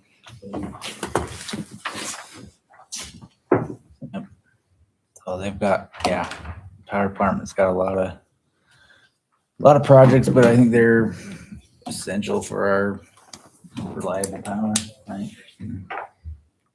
The irrigation fund, I think we kind of already hit on this one, but again, this is the blue line is what we charge our customers, and then the purple line is operational expenses. And those have increased just because we've hired more people, more employees in there. I don't know. We could maybe look at shifting those more to the water, I guess, but anyways. They're top of me because the auditors come every year. No, and they say the we same should show damn the thing true every, expenditures yeah. in these funds. And so like we have all the personnel that's working in the irrigation and also water, and they've all been coded just to water or just roads. If we're gonna show true costs, like those employee costs need to be charged to irrigation. I mean, whether you transfer money, whatever, I mean, still the city's money, but you guys need to know what the true costs are. And there are benefits, like Craig said, in having the irrigation that then helps out on the cost of, but that's why. So I get looked at on employee costs because I'm like, no, you guys have to charge your. Well, because I never know what to tell the auditors every year. Yeah. Every year they're like, what are the true costs? I'm like, yes, we have employees in the irrigation. Well, you don't show very many. But it's still, you're right. It's a central fund, and we talked about how it helps. It helps other departments. It helps our wastewater treatment facility. It helps our overall water for the city. Yeah, we got exempt a couple years ago from having to meter our every service. So that was a big feat. The next one is stormwater. This is a little bit newer fund, but again, kind of the same concept as we get more regulations and rules on there on stormwater mitigation, the more expenses we'll have. And what we charge our customers, I don't know. It was a growing trend, but I don't know. It's kind of evened out, but it still covers our costs. And I was going to say, one thing we could do is run our street sweeping through this rather than the general fund. It could save a little bit in our general fund. Yeah. So that is allowed to do your street sweeping through your stormwater. Some of the capital projects we're Ninth West as well. Most of those departments, to get that Ninth West road through, we got to put all the utilities under. So when we do a road, we don't want to cut up a new road. Yeah. Anyway,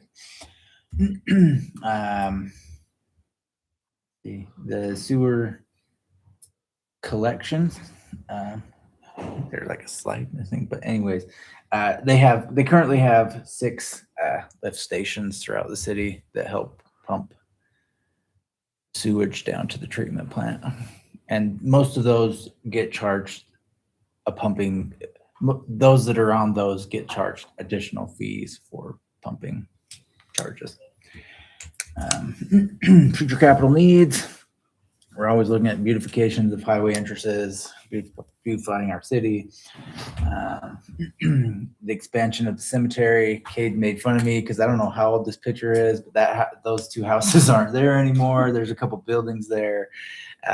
But anyways, it's been on the slide for a while, I think. But anyways, that is future expansion area. The city owns all that. I know it's a KOA sometimes during the rodeo, but anyways, yeah. But it's future. It's in the plans. That was the future cemetery expansion area.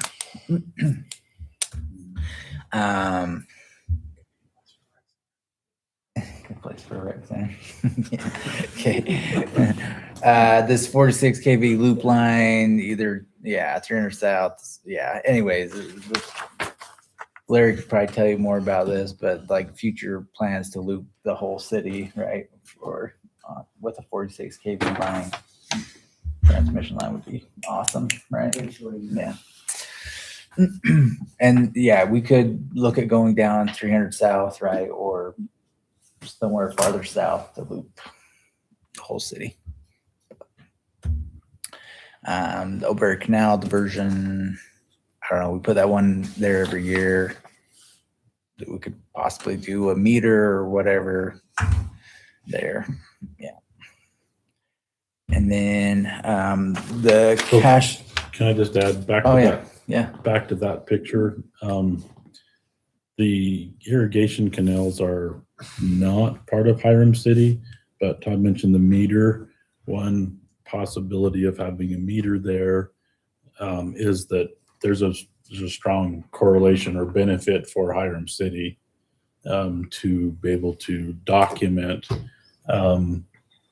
water usage, because a large part of the water that actually goes through either one of these canals, the one on the left or the right up there at the top of the picture, comes to Hiram City, and it's just a means of being able to verify water allocation. So that's really the benefit to Hiram City. But Hiram, the canals are Hiram Irrigation Company, which is separate, but there's a vested interest because that's where our secondary water comes from, a large part of it, not all of it, but a large part of it.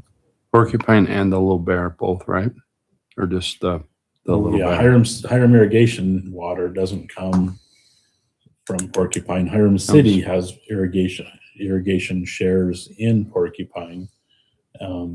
Is that where it diverts what he's saying? Does that part go to Hiram and that part goes to the dam? That's No, not the this diversion, is right? that's Okay. way farther to the south end of the valley than this. This is basically just the O'Berry Canal. This is way in the weeds. Sorry about this. I'll make it quick. The O'Berry Canal, Hiram City owns about 80% of that water, and it's all of the area out by where Mountain Crest is, all the homes on the east side of the highway up there. That area was originally irrigated through the O'Berry water, and as more and more development happens on the east side of the highway, more of that water will continue to be turned into Hiram City. And so, sorry, No, I don't have the answers, Craig, so I appreciate that you do. that's why the picture's there. Yeah, that's why the picture's there. I couldn't explain that. Thank you, Craig. Yeah. And then the next one, future capital, is the 4400 South corridor. This is just one of the options of where it might connect. But the county is currently looking into that and to do a western corridor thing, and that's one of the pictures, one of the models that they ran for maybe 4400 connecting right there to the highway. Anyways, and that is all I Will you had. back up and show me where where they think they want to connect? Well, That doesn't show the connection. Oh, doesn't okay, show. okay. I was gonna say, Yeah. where do they want to? They The do have some 4400 is features just north labeled of like the USU storage units. I knew on that side, but I didn't know over, and it looks like the Wellsville and Yeah, they want it to connect to That's Wellsville. where they- right there, where they too. looking And at then they're that? looking at a western corridor. So it's too. kind of south of the American West Heritage Center, and it's one of the Logan Experiment Farms or ag Put that right farms there. on the south end of the Logan USU, not Logan, the USU USU. Experiment Farms. It's kind of on the south end of that. It's just north of that new pallet building. When you Yeah. see the road that the Yeah. pallet building built around, it would just be south of that road, the pallet building built to the north. Okay. Is that right? Like, Pretty close. it's closer than what you realize. And then on Highway 165, it would connect out by the storage sheds there. And it's kind of I don't know if that's the preferred route yet, but that's maybe a little bit higher than medium possibility route. It's not set yet, is my understanding anyway. Yeah, these are just different models. Nothing set in stone right Sure. there. But anyway. Okay, and that's all I had. I hope that you all look through the budget, and I appreciate you working with me and Wes through this process of getting a budget passed and We'll need to, I think, just open it up for public public comment, hearing, right? and we'll have a resolution next time Okay. for you to adopt. Well, thank you, Todd and Wes, for that. We appreciate your hard work on that, and appreciate everyone that makes the entities work in this city. Is there anybody here that wanted to speak to any of these budget items or any of the three items that Naylin talked about for the budget or the public hearing? Sorry. Melinda?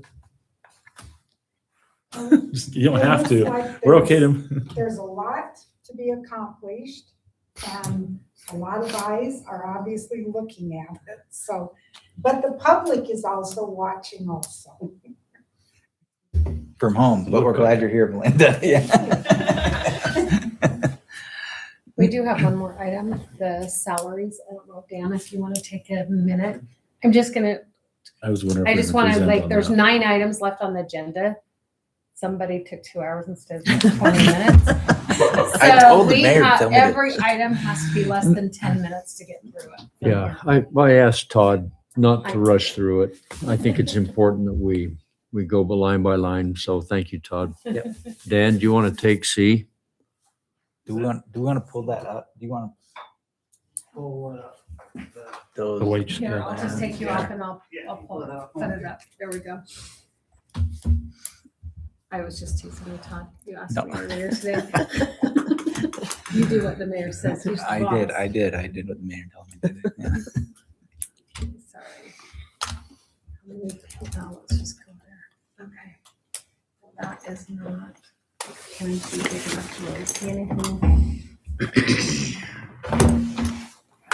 There's an extra water bottle. I'm good. I'm still connected. Oh, do I need to disconnect that?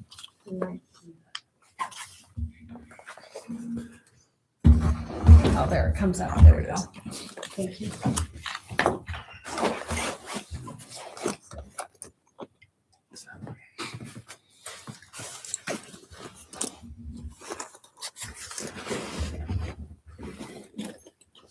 See the numbers.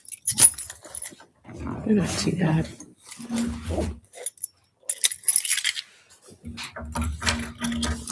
Okay, so here is the Hiram City 2026, 2027 position wage scale. In previous years, we pretty much just did a few of the positions, like the elected positions, the appointed positions, and supervisors. But this year, we just went ahead and put all the positions we currently have in there. So not too many of these have really changed. We have had a few changes. If you see the percent increase line there, you see a few of them. The justice judge that came out from the state. And that will be going down, actually. Yeah, that one actually goes down Yeah, considerably. and I've had that discussion yeah. with the judge, and we're waiting for the state Supreme Court to put that in a ruling. Yeah, and it's based on the number of hours he works, and, Right. and so that they gave us that exact recommendation, and, Right. and those ranges came from him. Mhm. The city planner position, we hired a city planner considerably lower than the market value for city planners out there, and so we're raising that position up. And the water reclamation collection system lead as well is one that's increasing. And those are the only 3 that are changing. The other big change here is actually part of the other. Do we want to cover the on-call now? Okay. Yeah. So the other one there is the on-call. Previously, we were paying our on-call $2 per hour for time they were on call, and $2.50 for on-call holiday time. And so it's time when they're not working, but they're on call.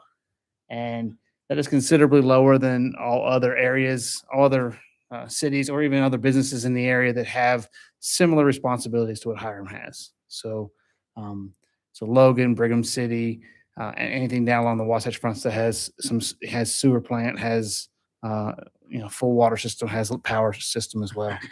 And so we decided, I'm recommending that we move that to $3 per hour. Get rid of the holiday pay, just make it a $3 straight per hour, makes it an easier process. I was going to ask you, so that's $3 normal holiday Yep, whatever. just $3 per hour. So it's Before it was $2 and $2.50 on 2 and holiday. $2.50, yes. I'll need it at And is the $3 consistent? Do the other cities pay the same holiday and? Yeah, I didn't non-holiday? see any other cities that had a holiday app pay at all for that. That was kind of something unique that I'd seen in Hiram. And so it's consistent. It's actually still not, some of them still pay more than that, but that's kind of it's bringing us up to where Logan is, for example. That's what I was gonna say. It doesn't. It matches. It matches Logan's for now. Who knows if Logan's changing theirs right now too? Who knows? I don't know that. It matches Logan's from last year. Does Utah State Do they pay on call? No, they do not pay on call. They pay, if you get called in, they pay a pretty generous amount, like travel time and everything, because a lot of our guys that were on call lived in Idaho, so they would come in, so they get some travel time. So they got 4 hours, I think, no matter what, when they came in. So, but they did not get paid to be on call, and now it's completely voluntary there. So it was hard to get people to be on call because we weren't paying them. I don't know if we can, but. We hold They have down some to that essential resolution. facilities. Yeah, and things definitely. as well. A lot of our facilities were 24-hour operated though, so there wasn't on call for like this for the steam plant. Yeah, there's always somebody there. Okay. Makes sense. But for some of our buildings, if we need HVAC support, they would bring in people on call. Okay.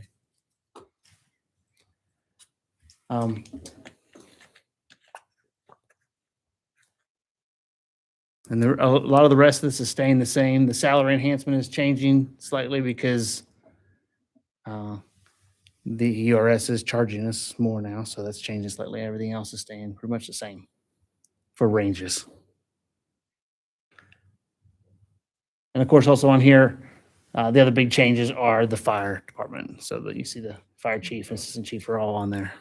All those positions and their ranges are on there. Whereas before they were. So can you explain that for me, please? Sure. On the fire chief, that one has monthly, but then over the pay range, are we getting a full-time fire chief for less than $800 a month? Am I following that? That's what it used to be. That should say hourly for the fire. It's monthly because that's what he was currently paid. Okay. Was monthly. I hope we're also not paying the assistant fire chief hourly. Just some of the units there, 222 per month. Yeah. So Can you are the labels right, or can you explain that to me? That's what we're paid now. yeah. So the 2025, 2026 Oh, pay I'm is what they're sorry. paid now. That is the 2020. The rest of it it should be hourly for the fire chief. I left on there because he was currently being paid monthly. Hourly, and then Yeah. this would be the Those are their hourly pay ranges. 7 ranges. I figured that out last night, but it was too late and I forgot. So I had to ask again. I'm sorry. And I provided some of these numbers to Dan, and thank you for letting me know. The mayor, the position of the mayor, there were two positions. There was mayor and mayor without a city administrator. I deleted the mayor without a city administrator, or the wrong line. So it basically was looking like the mayor was getting 4,000, which he definitely deserves. But I wouldn't even do it for 4,000 a month for as many hours as he puts in. But I changed that to reflect the true salary, that's what the 1,500 a month is the normal salary. That's been that way for, I think, close to 5 years before. I thought that, I've been looking at, I thought the comma was after the 5. 10,000. Well, I'm glad you thought that comma was there and not like a decimal at the 1.5 or the $1.50 a month. Looks good, Steph.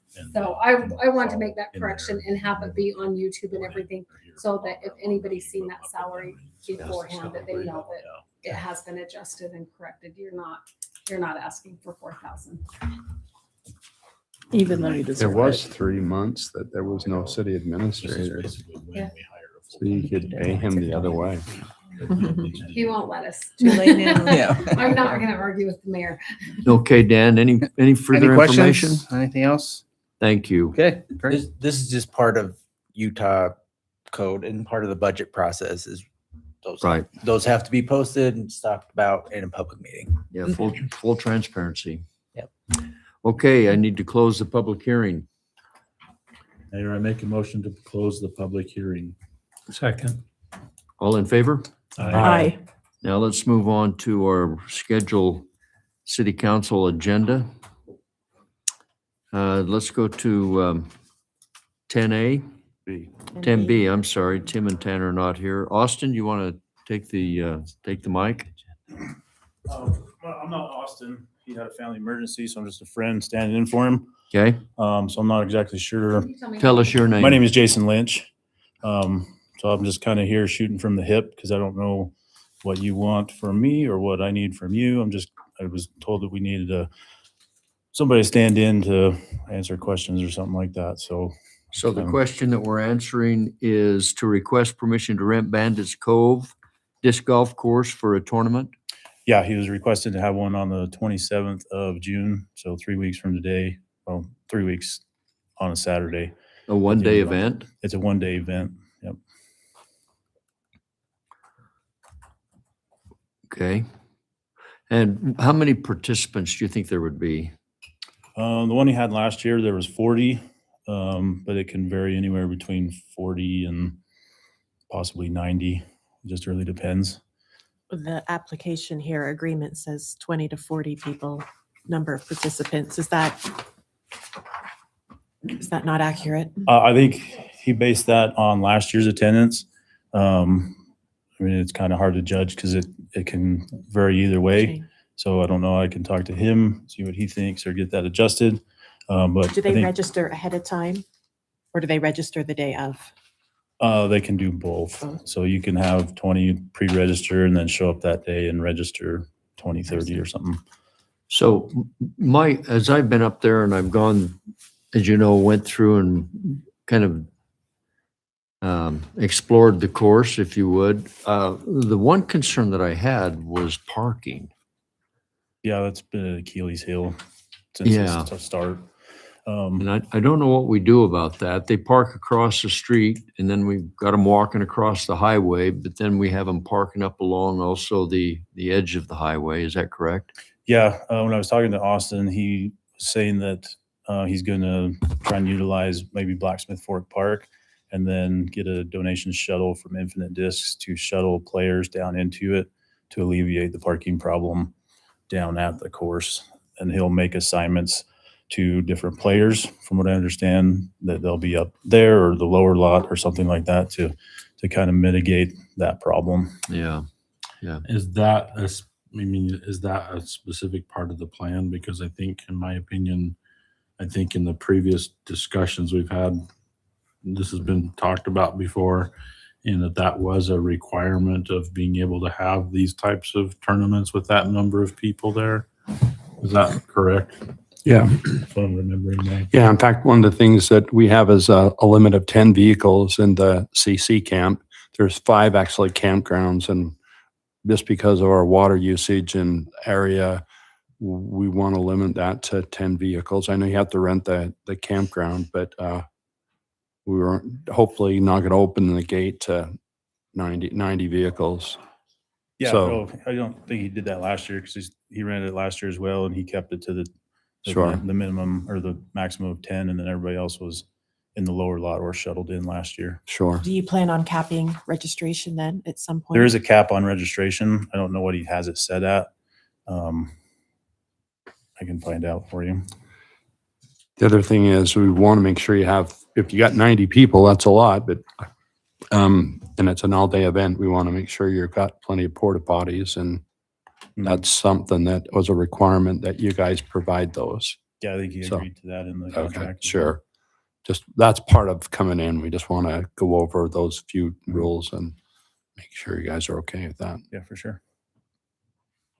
Well, I think to Craig's point, I think there has to be some guarantee that we're mitigating the parking issue. And if that's through shuttling from Blacksmith Fork Park, I'm not sure. Where were you going to get the shuttle bus again? What was your, Infinite Disc has a 18 passenger van that they've volunteered to. I'm sorry, who? Infinite Discs. They're one of the Infinite Disc? sponsors. Yeah, Oh. they're up on 10th West. They're a big disc distributor. They Okay, have an 18 passenger van. They've offered to help and mitigate that problem and shuttle people down. that'd be into- great. That'd be great. Mayor, I make a motion to approve the request for permission to rent Bandits Cove Disc Golf Course for a tournament to Austin Taylor with the condition that as part of the tournament that they provide shuttle services to mitigate parking issues at the facility. I'll second that. All in favor? Aye. Aye. Good luck. And not as a condition, but just as a note, we've actually got it on the park that you guys can rent it, once a year. We only have 20 weekends. And we want to keep that up open to other businesses or options for people or families. And so I know we talked with him about that last year. However, I know he had 3 different, what's that, different? Yeah, it's different. Oh, well, we just want to make sure. I said, I'm not making the requirement. We just want to limit how often. We do have a campground fee that we don't let a group come in and rent it every other weekend. And so that makes sense. Yep. Thank you. Okay, thank you. Good luck. Have fun. Oh, okay. Can I make so we just looked and it is open that day. Do we make the reservation or does he need to come in the office tomorrow and pay? Okay. Austin has already signed the agreement, so I can take the payment over the line. So Austin needs to come in and finalize. He just called me next week and we'll get the payments taken care of. Hey, thanks for waiting. And Yeah, thanks for sitting through my presentation. Drone straight. Okay, let's go to yeah, it's pretty warm. number 11A. This is a resolution 26-16 pertaining to that information of which Dan presented a resolution amending section X11 employee classification and compensation of the personal policies and procedures manual for Hiram City Corporation to amend on-call compensation. That to which Dan presented. I don't know that there needs to be a lot of discussion. Do we have any further discussion or a motion on that? Mayor, I'll move that we adopt, that we accept Resolution 2616, a resolution amending Section 12, employee classification and compensation of all of the personnel policies and procedures manual for Hiram City Corporation to amend on-call compensation as was provided with the report. I'll second that. Okay, and we take an individual roll on this. Councilman Folger, Councilmember Folger, Councilman Nelson, Aye. Councilmember Nelson, Aye. Councilmember Rasmussen, Aye. I'm and, here. okay, and Councilmember Wright. Aye. Resolution passes. All right, let's move on to 11B, Resolution 26-18, a resolution establishing a fall baseball competition league, authorizing program fees and providing for the administration of the program by the Hiram City Rec Department. Robert, do you want to fill us in on that? Yes, I'm looking to start a competitive baseball league, very similar to what is being run in Providence right now in the spring. So just looking to do something in the fall because our baseball fields are used in the spring, but they're not being used at all in the fall, except for the fall softball league that's on the adult softball field. Just trying to utilize our facilities and get some return on our investments. Are you not busy enough? I have Coulter Leishman here. I would more than happy to invite him up here to talk a little bit about it. He has been talking to me about potentially doing this league and getting the kids that are 11 to 14 some fall baseball. The program would be set as each team comes out individually as themselves or as a formed team, and then they would pay the fee. I'm looking to do about $100, $80 to $100 per team per game. So age 11 to 14? And each night, like 11-year-olds on Tuesday night, 12-year-olds on Wednesday night, 14-year-olds on Thursday night. I would have an umpire, 2 umpires there, potentially a site supervisor or scorekeeper that could lock up the facility once it's done. So how many teams are there right now that would you estimate would be participating in that? I estimate I'm going to cap it at 6 teams per night. So there'll be 3 games per night. So you think there'd be 18 teams? 18 total. Yeah. For the 3 nights. How long would the season run? When did it It'd be start? about mid-August to just the beginning of October at the latest. I do not want to go into October at all. October 15th is when our water is shut off, our bathrooms are shut off. So the goal would be to be ideally done by end of September. So, I think it sounds great. I'm just wondering, do we compete with how many other sports? That's the question. I mean, and I guess they pick and choose. If I've got kids that want to play baseball, they play baseball, and I've Correct. got kids that want to play soccer, they play soccer. Is there an overlap? I mean, if I've got kids that want to play soccer and baseball, I guess I'm thinking from a parent's perspective, So as far as rec programs that are offered through the department at that time, I'm looking to run a flag football program during that time, but the numbers are 50-ish kids that were in the program last year. And then I'm looking at potentially doing a youth volleyball program on Saturdays. But that hasn't come to fruition yet. But off the top of my head, I can't think of any. And then there's South Cache Soccer that does soccer programs here in our town. But other than that, I'm not sure if there's a direct competition. A lot of kids just like to play baseball or soccer.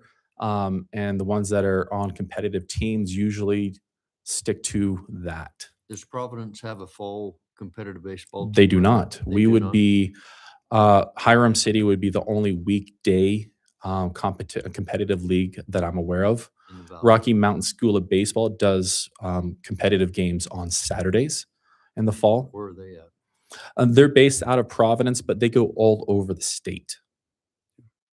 Robert, It would was- this run at the same time concurrently with junior jazz with basketball? It would not. Okay, Junior 'cause jazz you're is stretched pretty thin for junior jazz. as Junior is. Jazz was ran from January 10th to March 14th this past year.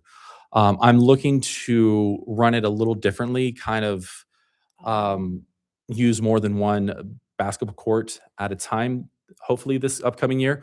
Last year, just because I was trying to set the standard and set the expectations and set the culture for the program, I was making sure that only one court was going at a time to make sure that things ran smoothly and I didn't have any unexpected situations arise. Is there basketball going on during the fall? Doesn't Hiram City offer basketball? through We the do fall? not currently offer basketball in the fall. We could in November and Probably December. Different Bantam League was different. by the city. Okay. Bantam League ran through the high school through the Utah Jazz. Okay. Okay. Hey, Robert, I actually got a hold of Kevin Anderson, who's the athletic director for the high school. Okay. And I said, hey, you guys, do you have your competitive, because this isn't rec, this is competitive. Mhm. You have competitive baseball. And he said, we do. We actually have competitive baseball in the summer. It's ran through the American Legion. He said at the same time, there is the Rocky Mountain Baseball. It is, I won't say it's competition to you, but it kind of is. It runs that same time. It was started by Dennis Udy, who was out of Brigham, but it's anyway. Just let me finish really quick. So what he said, I said, do you guys want a fall competitive? And he said, no. Actually, he said he didn't say this. He said, let me get a hold of Coach Hansen and see what our plans are, what we want to do. And from the high school level, and the American Legion ball, he said, we just don't want one more thing going on. And as far as they didn't want to have to manage it, if you decide that as a city you want to do that, he said, we think there's a lot of things going on. We got football that starts in the That's summer. what I was going to ask. We've about. got football, that starts when school starts.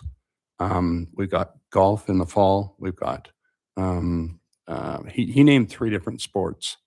And so he said, excuse me, we're pretty busy as a school. We don't really need another, this was him, another program. If you guys decide you want to do that, but he said, we're running thin. We want to keep our kids in these other programs that, soccer was, I believe, the other one that they run in the fall. So you have your baseball with your baseball teams in the spring. Then they do have a summer league through American Legion, and that is a competitive, and they do push their high school kids through that program to help them. But he just made it sound like that after talking to Coach Hansen, they didn't really want another program. So Is this? I mean, The- Coulter's here. This isn't I'm high school curious- though. This is I'm curious 11 if to this is 14. what- well, it's your sophomore and junior, freshman and sophomore kids. The way that it's presented, it's open to you potentially having multiple age groups. Correct. I'm just curious what the focus is. Is this intended as a adult league or high school league or younger or? 11 to 14. 11 to 14, we're not even going to the high school ages. I thought So- that was freshmen and sophomores were that age. No, So, but sophomores are 15 and 16. There Freshmen, are football programs going on at the same time, There- correct? there are, and if those children decide to play tackle football, they're more than welcome to. I'm just trying to provide an additional option. We invested $800,000 into this turf field a few years ago. And whether you use a turf field or not, the internet says they last 10 to 15 years. We were told it would last 20 years. And based on that, there's a depreciation of about 40 grand a year on that field. And a lot of that is whether or not you use it or not. Right. So, and if It's just the materials, the artificial turf will deteriorate over time. And so you're not going to wear it out essentially. right. I think I mean, when you talk about using the field, that was one of the things that when that field was put in, that it was talked about is, you don't have to worry about the grass maintenance or wearing the grass out. If you follow the rules with things like the cleats on the pitcher's mound and different things like that, I don't think we're going to wear out the field. So that kind of means like, I'm going to get old whether I play pickleball or not, right? You're going to get So my understanding is whether it's used, whether the field is used or whether it's not used, it has a lifespan of 20 years. So, and if we don't use it, we still have the same life expectancy out of that field. Right now, there's approximately about 15 Pony League games go on that field, and we have approximately 20 Hornet games. That's 35 games on a $800,000 field a year. So this would increase the usage on that field and get more kids playing programs and having more opportunity to play during the week for a program they would like. But yeah. So question, I'm sorry, go ahead. I'm sorry, I was just going to say, can you go over the cost again? Did you say you would charge $100 per team? 'Cause it So says 600 to right, 700 per team. right now, I actually forgot my expense sheet. If you want me to go grab it from my office, but I'm looking to charge $625 to $650 a team for this entire season. Oh. That would cover balls, that would cover umpires, that would cover scorekeeper, that would cover. We don't have to chalk the field, but that would cover a lot of the administrative things. And once I did all my numbers, the net income was about $3,000 to $4,000 for the program. At the end of the season. Correct. So this is, I mean, I love sports and I think they're great and I think we should have them. Here's my concern, and I just need to kind of get my arms around a little bit. You have done a phenomenal job of bringing recreation to Hiram. I don't think anyone would argue that. I guess what I'm trying to do is allow my head to keep up with you because you are introducing something new about every week. And I guess, is Colder going to take this? Is this going to be Colder's baby? You're going to be the man that's standing at the pulpit. You're going to help him on this because I want to shut the YouTube off for just a minute and talk to you like a father to a son with regard to the time that you're spending in the city. I already talked about that in my text message today. You said, So I just, that really is a real concern, Robert. I can see you being a meteor and you're going to burn out at some point. And with all of the programs, if we have help and we can see that, that it's certainly covering the cost and the revenues are fine, that we're not going in the hole, but you're home more than you're at work, then, I'm kind of thinking, yeah, this is great. But what I'm seeing right now is every time I'm here, you're here, and I come at all hours of the day. So that's a concern that I have. And, it may sound a little personal, but I can see Robert Stroud burning out within a couple of years. And then what does that leave Hiram City with an incredible recreation program? And really, our rec director is now kind of mentally depreciated to a point where he can't run it anymore. And so what do we do? And so I guess I'm just trying to, speak from those terms, that I think it's a great idea, but I just want to make sure that we're not burning a rec director out. Well, and can you speak to Coulter? Coulter, come on up. Because, yeah, I mean, Come on you're up, my here. friend. Let us know your role here, because you're a big baseball guy and family. This was his idea. So my boys have been playing for quite a few years. Providence League, to me, is probably the funnest league. It's local. The fields are great. They're maintained. It's good competition. It's pretty fun. My boys don't play any other sports but baseball and basketball. They'd love to play on the Hornets field. There's no maintenance there, minus some trash. So would your role be in helping organize this? So and we've help already run got, it? yeah. So we've already got 6 teams, almost for every group already. So we're just kind of getting the okay, hey, let's do it. Some kids play football most of the time. That consumes their Saturdays. But a lot of kids still want to play in a weeknight, one weeknight to come play. They still want to come play. So in the 5 years that I've kind of been in this, baseball just kind of keeps growing and growing in the valley. It's amazing how many kids come Along out with and every play. other sport. Yes, and it's not just, you guys talk about the field, and I mean it's going to make money, which great. If it does, it doesn't, breaks even, whatever. But it surprised me. I've been telling Robert, it surprises me that Little Caesars does not sponsor Providence City League baseball, because there's 3 fields, 3 games a night, almost all week long. Every game you go to, there's a stack of Little Caesars pizzas. So it's not just that, there's economics in all these people that come to Hiram, go get a pizza, go to the Chevron, go get, McDonald's, go get something to eat. So I don't see anything but positive, but I don't get to make that decision. Like I said, my kids don't, that's all they play is baseball and basketball. And some of the parents, the feedback I get from them is they'd like their Saturdays back in the fall. There's hunting, there's a lot of other things that people like to go do in the fall time. One night a week, they would rather do that than sign up for the Rocky Mountain School of Baseball doubleheader Saturdays. And what happens is you lose some of the teams in fall ball. It's not as well attended as it is in spring and into the summer. So then you're almost having to travel farther for those Saturday games. So when it's right here close, most of the teams that want to come play are local. I mean, they're either in the valley or they're over the hill.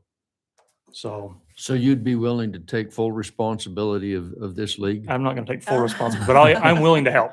I'm willing. I've been telling Robert that the whole time. Yeah. And plenty of their dads are more than willing to help. And really the only going to 11U, 12U, and then 14U, really the only difference is moving the bases and then moving the mound. Right. And 6 umpires. Yeah. Yeah. So I mean, and that's the Robert nice thing Stroud about, right there to make sure everything's happening at 9 o'clock at night. yeah. Yeah. So two things here. So with this, I mean, I can see the benefit to just having an evening, play games or whatever that way. What does it look like for these teams with practices and things? I mean, I know like when I was coaching soccer, we'd have games Saturdays and one night a week and 1 or 2 nights a week to try to fit a practice in. So is this taking one night a week for games and you try to Just games. It's basically There's just no that practice on the field. All it is game. All it is games on the field. they come and Yep. play games And what they've done in Providence, what they've always tried to do is any of the teams coming from Box Elder, Tremont area, they always try and get them to do a doubleheader that night. So they're only coming over, that once a week, or every other week, and they play 2 games kind of back to back and then send them back. They don't have to. So we, My next question, Robert, is this something we should be asking your wife about? I mean, it's 6 weeks. Right? It's 6 weeks. I from my vantage point, I don't see a ton of management into it. So I'll have a site supervisor out there. I mean, for example, we ran adult softball tonight. I'm not there. Yeah, but We're you're running on your baseball phone for like 30 minutes. There was an issue with the baseball. There was an umpire issue with youth baseball. But I mean, I have a list of 30 umpires right now, independent contractors, and Coulter has a list of umpires as well. And I think the most thing I would be doing is making sure we have an umpire and getting the balls on the field, and I'd probably give the balls to him and go home at 5. Can I get that in writing? He So likes to see the here's activities. what I'd like to see. I'd kind of like to see an end game. Where are we going with recreation? What's our goal? Can we look 3 years down the road and say, okay, this is what we've got in place, Right. and in 3 years, this is where we want to be. This is what we want to have. And I think just so that we kind of know as a council and as a city, this is where we're going. And once we get there, then we're going to really just manage the heck out of it. We did see basically that what you're saying exactly, Mayor. Back at the budget workshops, Robert did have Kind of. part of There was his strategic meeting. his planning was this is what's going on. Mhm. This is where I would like to get to, and different things that he was talking about adding in. And Yeah. so I think he provided that. I think there were probably more things on that list than I think actually can in reality come to fruition I'm getting in a close. same way. Getting but- very close to hit the just managing. I'd like to kind of echo that. It seems like, and I know that we talked a lot, I'll talk in the mic. We talked a little bit about the museum and we said, what is the end goal or what is our vision, And it does seem like every month I hear that you've got, ice skating or hockey, that's one of the things. I know, but you talked to me about that, but it seemed like that there was, we did skateboarding and we did, pickleball and we did volleyball that you want to start up. In fact, Coach Anderson said he's excited that you got volleyball. And so I see all these programs and I'm like, I wonder when he's going to say, hey, I've got my programs. But it seems like it's just every time I talk to you, tell me about a new program. The one True or thing, false? the one thing that to Calder's point, that I think we don't really take into account enough is what it does for our business. When you get that many people coming to Hiram, they are stopping at the Chevron or the Shortstop or, the pizza place or Domino's or someplace. They're McDonald's or Ridley's. They're commercial. They're using our businesses. And I really think that's real positive. I think that's what we want. I think, and that's the one side of sports that it's really hard to quantify. But I think that's a real positive, and I think that positive is kind of outweighs what you charge for registration, quite honestly. I think there's more to that to our business owners that come to them overall collectively than probably what you're collecting, in registration fees. So I would be in favor of that, but I do want to see you get the volunteer help that you need to run these organizations in such a way that you're not here so much. I don't think there's any harm though in trying this for a season. We don't know Right. until we try. And if Exactly. they have a great response and it's a program that can sustain itself, I think it's a Yeah. great use of the fields and the resources. But you don't know until you try. I agree. I would agree. My boys played U-ball, and one of the things, to your point, Coulter, one of the things was our Saturdays and our Sundays, we were always at tournaments, and we had to travel. And to see an opportunity for these young boys to be able to play locally on a weeknight and leave the Saturdays and the Sundays open for the parents, I think I wish they did it when my boys were doing it. So What nights are you, I'm sorry to interrupt you. I think Tuesday, Wednesday, and Thursday nights, right? That's what I'm eyeing. I want to keep my Friday nights open. Your wife probably wants Yeah, that but too. you're going to get Date Tuesday, night? Wednesday, and Thursday open. We just kind of signed up volunteers. So Mayor, I make a yeah. motion to approve resolution 26-18 with the condition that at the end of this fall baseball league or baseball season, that Robert provides a summary of, you usually provide a cost summary, but provide a summary of hours expended on this. So I'd like to see that tracked of your time. I don't care how much time Coulter puts into it. He'll have zero then. Basically just bring that back and kind of have a summary debrief with the council and track the time expenditure for that. And I think participation levels and Yeah, that'll be numbers part and of yeah. it, Yeah. Yeah. I would second that. Okay, we'll take a vote on that independently. So Councilmember Wright, Yay. I'm sorry. Yes. Okay, Councilmember Rasmussen, Yay. Aye. Councilmember Nayland, Aye. Councilmember Michael, Aye. and Councilmember Rebecca. Aye. Well done. Congratulations. We look forward to that. And thanks for your effort. Thanks for your interest in our youth. Mhm. That's our greatest resource. So- Well, I got to give him some credit. I mean, you look at just the basketball program, all the kids that have come and played, how many people stop in all of our businesses and hire them and come play. Like that was a huge turnout and a great thing. Yeah. Kids off the couch playing basketball all winter. Doesn't get much better. And that's because of Robert and his hard work. So Stay and play in Yeah. Hiram. Yeah, thank did you you. ever go over the wages? I mean, I think his salary probably should go up. Thanks, Might make a Calder. motion. We appreciate you coming, Calder. You can sit down now. Before I sit down, the one thing that kind of keeps me moving is when I was in my undergrad, I did a paper on crime versus youth sports, and if a child has an opportunity to have one after-school program available to them, they're 80% less likely to get involved into crime, drugs, and substance abuse. And if they have two options available to them, they're 90% less likely to get involved in those type of things. So. And the flip side to that is those adults who run it, who are away from their homes, the divorce rate has gone up 75%.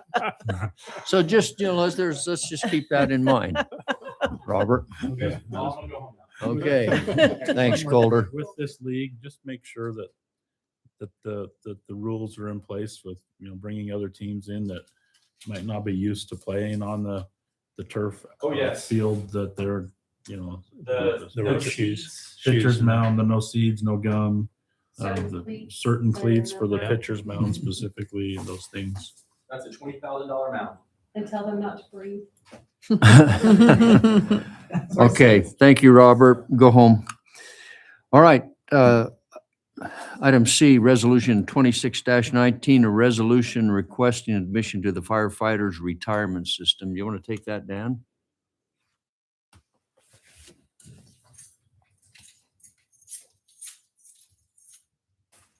Okay, so this resolution is simply, as we bring on full-time firefighters, we have to have them in the URS system. And so the URS system for firefighters is different than the URS system for other city employees. So there's a whole process that we have to go through, and all this information is just the information we have to submit to URS in order to get them approved. So on, I guess it'd be page 29, the benefit protection contract, number 3, just looking at that.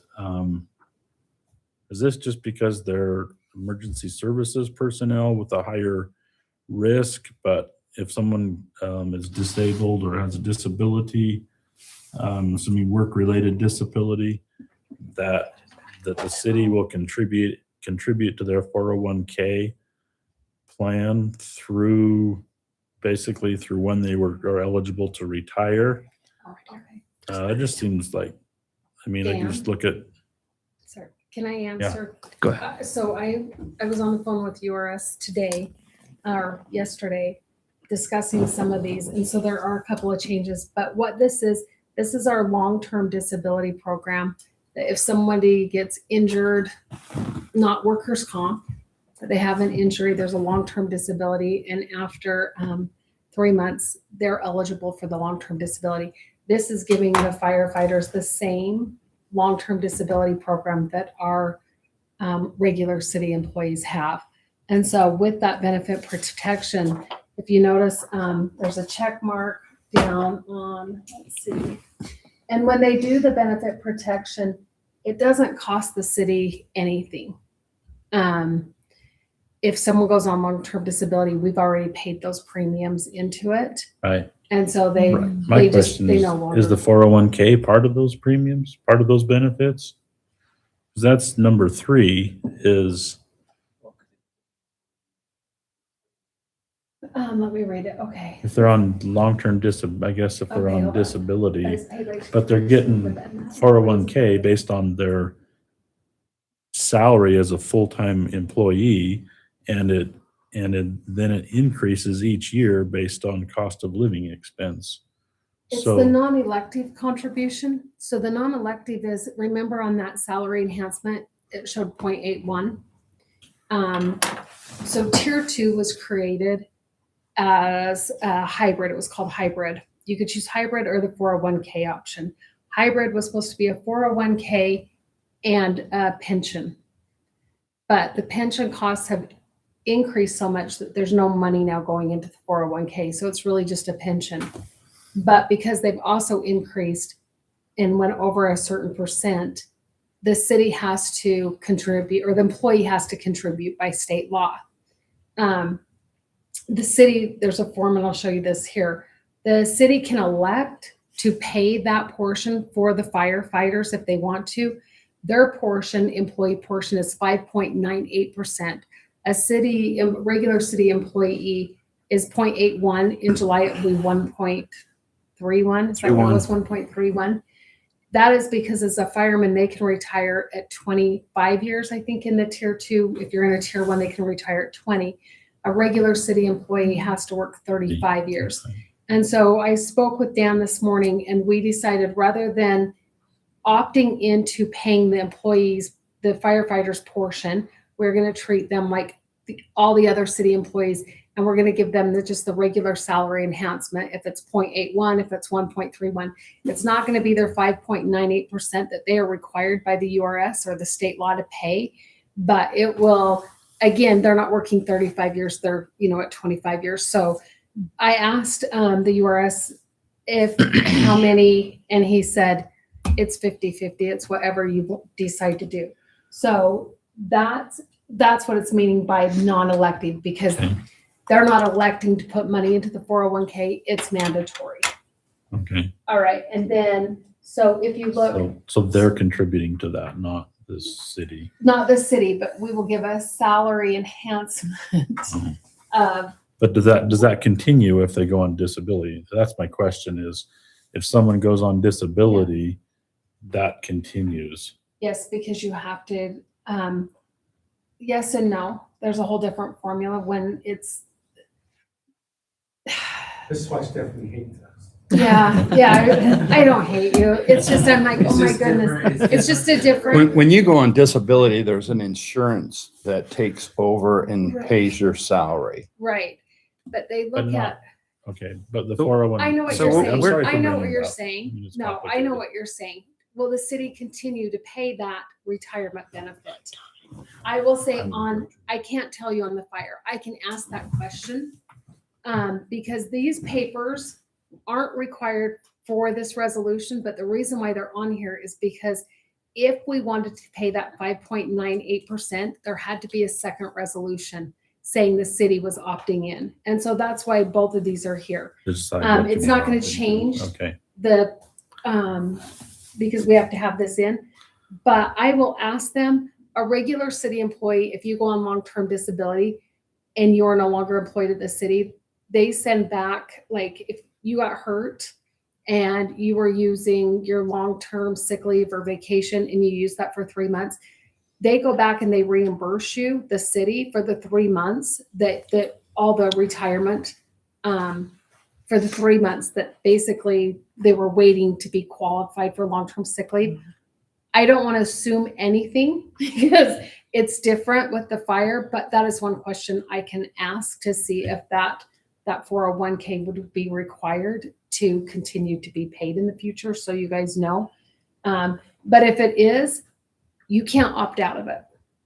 If that is the requirement, we're not opting out of that. The only thing we're opting into is, are we going to provide them a long-term disability program?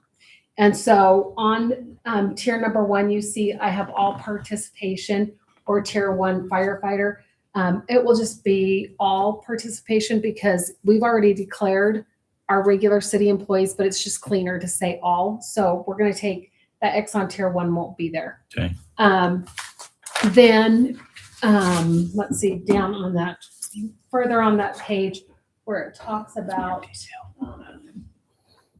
workers' comp, nothing is going to be selected there because we don't get our workers' comp through the state. We get it through the trust because as a municipality, we don't, our workers' comp is cheaper and we don't have to buy it through the state. So those will be unchecked. So they will be unchecked, Okay. yes, because our workers' comp will still come through the Utah Local Governments Trust and not through the state of Utah because we can, as a city, we can get it from some other place. Okay. And so then when you say okay, that was the benefit. So the form that's left blank was the Election benefit. Election to pick up. employer election to pick up. That is that contributory 401k that the employee is required to pay by state law, but the city can opt into it. And it is 5.98%, but we're not going to do that. We'll do the same salary enhancement. We'll offset some, it won't offset all. So on the bottom of that form, Dan, unless you want your salary to go to $1,500 a month. Yeah, I've you changed probably that should change also. your title. We were hurrying. We had like Oh, 15 minutes to yeah. get this posted that night because we had to have it posted in order to meet the deadline because they meet next week and then they wouldn't meet in July at all. And so if we didn't have it ready, so this was put together Got it. so quick. And thanks everybody for your help with that. I know. I feel bad that I don't know more. It's just like, I'm like, oh my goodness, can this brain learn all this new stuff? But we'll figure it out. So URS doesn't, like she said, doesn't meet in July. And they also have to adopt it by resolution, therefore, whenever there's a change with the city plan. Okay. So they're doing this monthly, but the next time they meet after the 18th is August 20th. So then the next form, I talked to them about salary. I told them this was a new fire department because what I didn't want to happen was we don't have something filled out and it holds this up and then these guys can't. So I said, we don't have names yet because technically we haven't hired these positions. We don't have a salary. And he said, I told him I was just putting in the position and the mid-range for the position. And they said, you're doing the best you can, send it in. So that's what- Sounds good. tomorrow morning, we'll get, if you guys approve, we'll get all these signed and off to them so that you guys can be on that meeting agenda. Okay, so I move to approve resolution 2619, a resolution requesting admission to the firefighters retirement system. I'll second. Okay, we have a motion, a second. Let's, any further discussion? Let's take a vote. Councilmember Wright, Yay. Councilmember Rasmussen, Aye. Councilmember Nelson, Aye. Councilmember Nelson, Aye. Councilmember Folger. Aye. Okay, resolution passes. Thank you, Dan. Thank you. All right, let's, let's go to number 12 now, other business for the council. Consideration and approval of the 2026 utility billing write-offs. You want to take that, Dan or Stephanie? Or Todd? Todd. Yeah, so every year we write these off. It doesn't mean that we won't collect on them. These people have been turned over to the credit collections. So there's still a possibility they will be collected. But on our books, we just have to get them this under our policy. We have to get them off our books, basically. Yeah. Okay. Yep. So So- $4,000. So in the summary, 4,000. it's not the 2022 write-offs, correct? Oh, did she put 2022 in there? Up on page Margaret. 57, whatever, yeah. So I was wondering if Oh, this is in the something summary. different. Yeah, we like can were change finding that. this- Well, it's from these, It These are is. what went it's to 4 collections in years. It's 4 2022. years because that's That's like the when we write it retention off. basically on them. Yeah. Okay, So some of those. So it is totals from 2000. 2022 correct. and now we're The- writing them the off in bill dates. 2026. Yeah. You hold it for that long Yeah. until there's no action on it, basically. Yeah. So the bill We haven't is seen from anything. 2022. Yeah. We haven't seen anything for 4 years basically. And so we're writing them off. as But we're bad- writing it off in bad debt. 2026. Yeah. Okay. Typically moved and. So Margaret sends Yeah. this list to the credit service and then they try and find them for 4 years. And if Yeah. something pops up with their address or that they're searching for these people. Yeah. The other thing is we keep a list of these. It's, it'll be flagged if they ever try and apply for utilities again.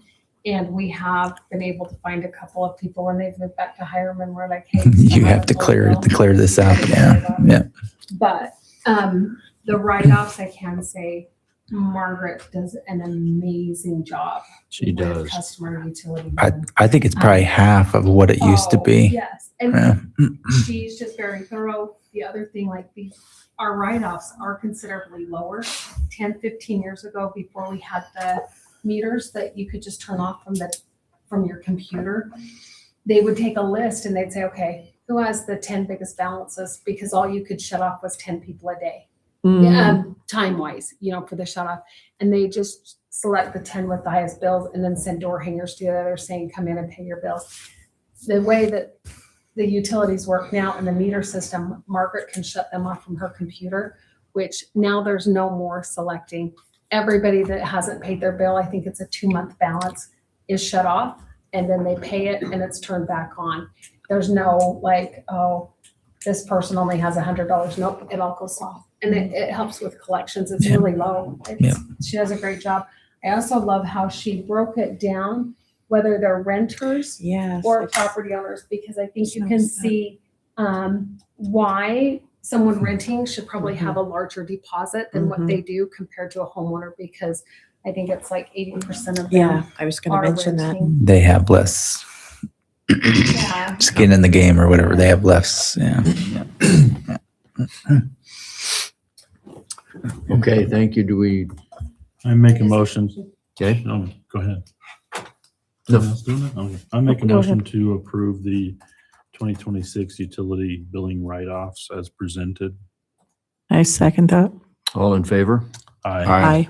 Okay, let's go to B, consideration and approval to purchase an easement for underground power line. Any comment on this, Larry? You better, you waited a long time. Take my chance. You start calling you Robert. Oh, I don't think I am here as much as he is, but, no, this is, well, I'm just seeking approval to purchase an easement that comes out of our Hammer substation up on the east side. It comes across the Elizabeth Green Living Trust property.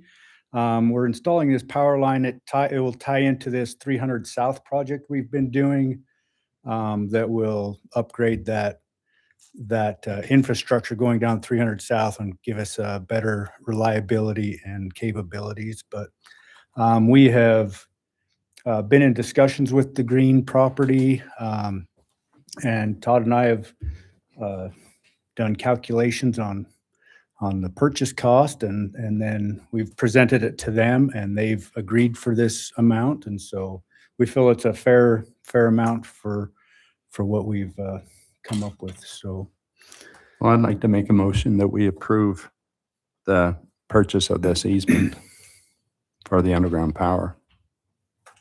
I'll second that motion. I do have a couple of discussion items, Mayor. Okay, Just, can you confirm, I was reading through here, and it's time to end our meeting. My computer is shut off, so ran out of power. As far as construction and access and maintenance, so the easement is a 10-foot wide utility easement. And in that first document, it doesn't address anything that I observed or noted in there about construction access or anything wider than the 10 feet for construction, or if you have to go back in and do maintenance or access anyway, other than following along that 10-foot easement. In the survey document that has the meets and bounds and things, it does address installation in there in just kind of cursory words. So my question is, should this easement document have something more specific and direct that city can go outside of that 10-foot utility easement for construction purposes, for accessing that line, as long as they restore the property? There is a thing in there that talks about damages if perchance the city goes off the easement and damages something, they're responsible to maintain it. But it doesn't have anything that gives approval that I could see for construction and access wider than just the 10 feet. okay. So if We can, you guys can, you or Dan can look at that, I think that that's important that we make sure that we're protected or have that access right. okay. Yeah, I can look into that. So on this particular part of our job is we'll have a box on either end, a junction box, and then in between is just underground conduit. So Right. we won't really need to get in there to fix anything unless somebody damages it. And then Right. if it's the property owners, then, I mean, they would have to let us in there, but. Conduit in there, we have to we're gonna do an open trench, I'm assuming. Correct, yeah. So as we're digging So- that up, 10 foot's you can dig the dirt out and put it on the easement and stuff still, but you really can't drive along there then to deliver pipe or, I don't know, I mean, Mhm. a track hoe is almost 10 feet wide. Yeah. And so. Well, and anything- I can work with the I'm property sure, owners, I mean, yeah. It could be as so- easy as just having them provide a written letter or something saying, access for construction purposes outside of the bounds of the easement is provided, or Okay, yeah. I just Yeah, think I'll- we need to pursue that to have legal access for that Okay. let's make a installation. motion Yep. with that contingency. Okay, can I add that Yeah. for that's construction great. access Great. as to the motion? Yeah. Okay. Okay. All in favor? Aye. Aye. Okay, thanks, Larry. Thank you. Next time we'll put you number one on the agenda. I'm good. I didn't know, I thought you were just being a dedicated, Charging overtime, that's part of that overtime. $2 an hour. Okay, on call. All right, 12C, consideration and award of a bid for the water reclamation facility master plan. Dan?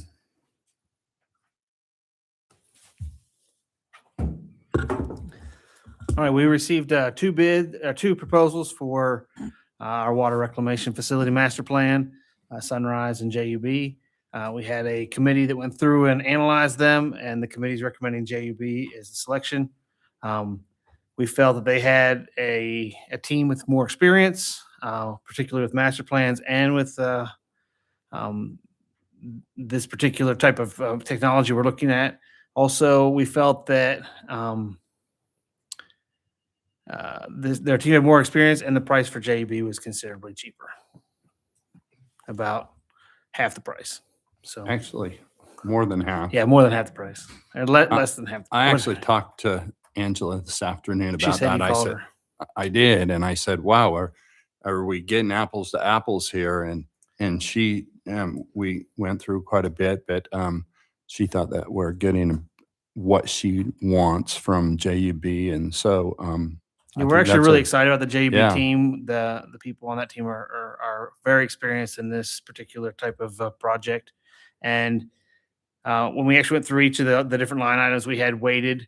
JUB either scored equal to or above Sunrise in each one of those areas, including price. So And it though seemed they're- like Sunrise had a lot more hours. I mean, they just were incredible. yeah, I'm number of not hours. sure how they calculated those hours, but there were a lot of hours, and a lot of those were subcontracted to their other team that was going to Sure. be Hazen. So Great. Okay, any discussion? I'd like to make a motion that we award the water reclamation facility master plan to JUB. I'll second. Any further discussion? All in favor? I, Aye. Okay, thank you, Dan. Okay, let's jump on to our report, city reports. Let's start with Mont tonight. Yeah, so survived the Memorial Day at the cemetery. It looked great. I think the workers and everybody that put the time and effort into that did a really good job, and it looked absolutely fantastic. So we're really happy about how that turned out. We received an update on the Brown Monument for the Veterans Memorial.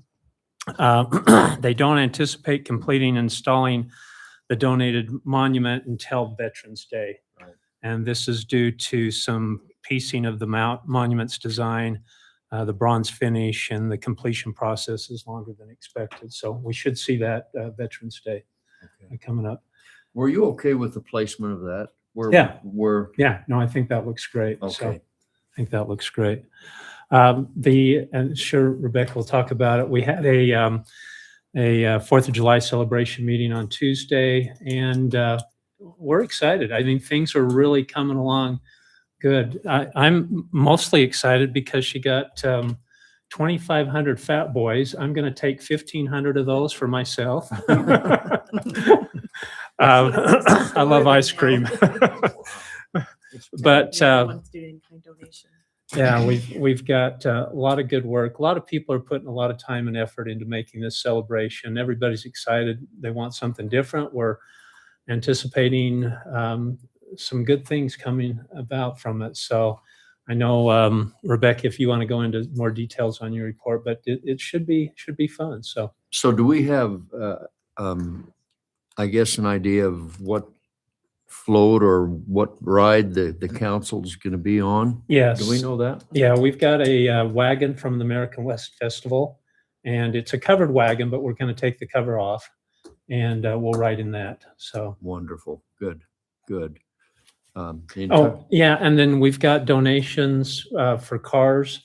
So I think you've got a car, Mayor, correct, that you're going to ride in? Tony Johnson offered me one of his vintage cars.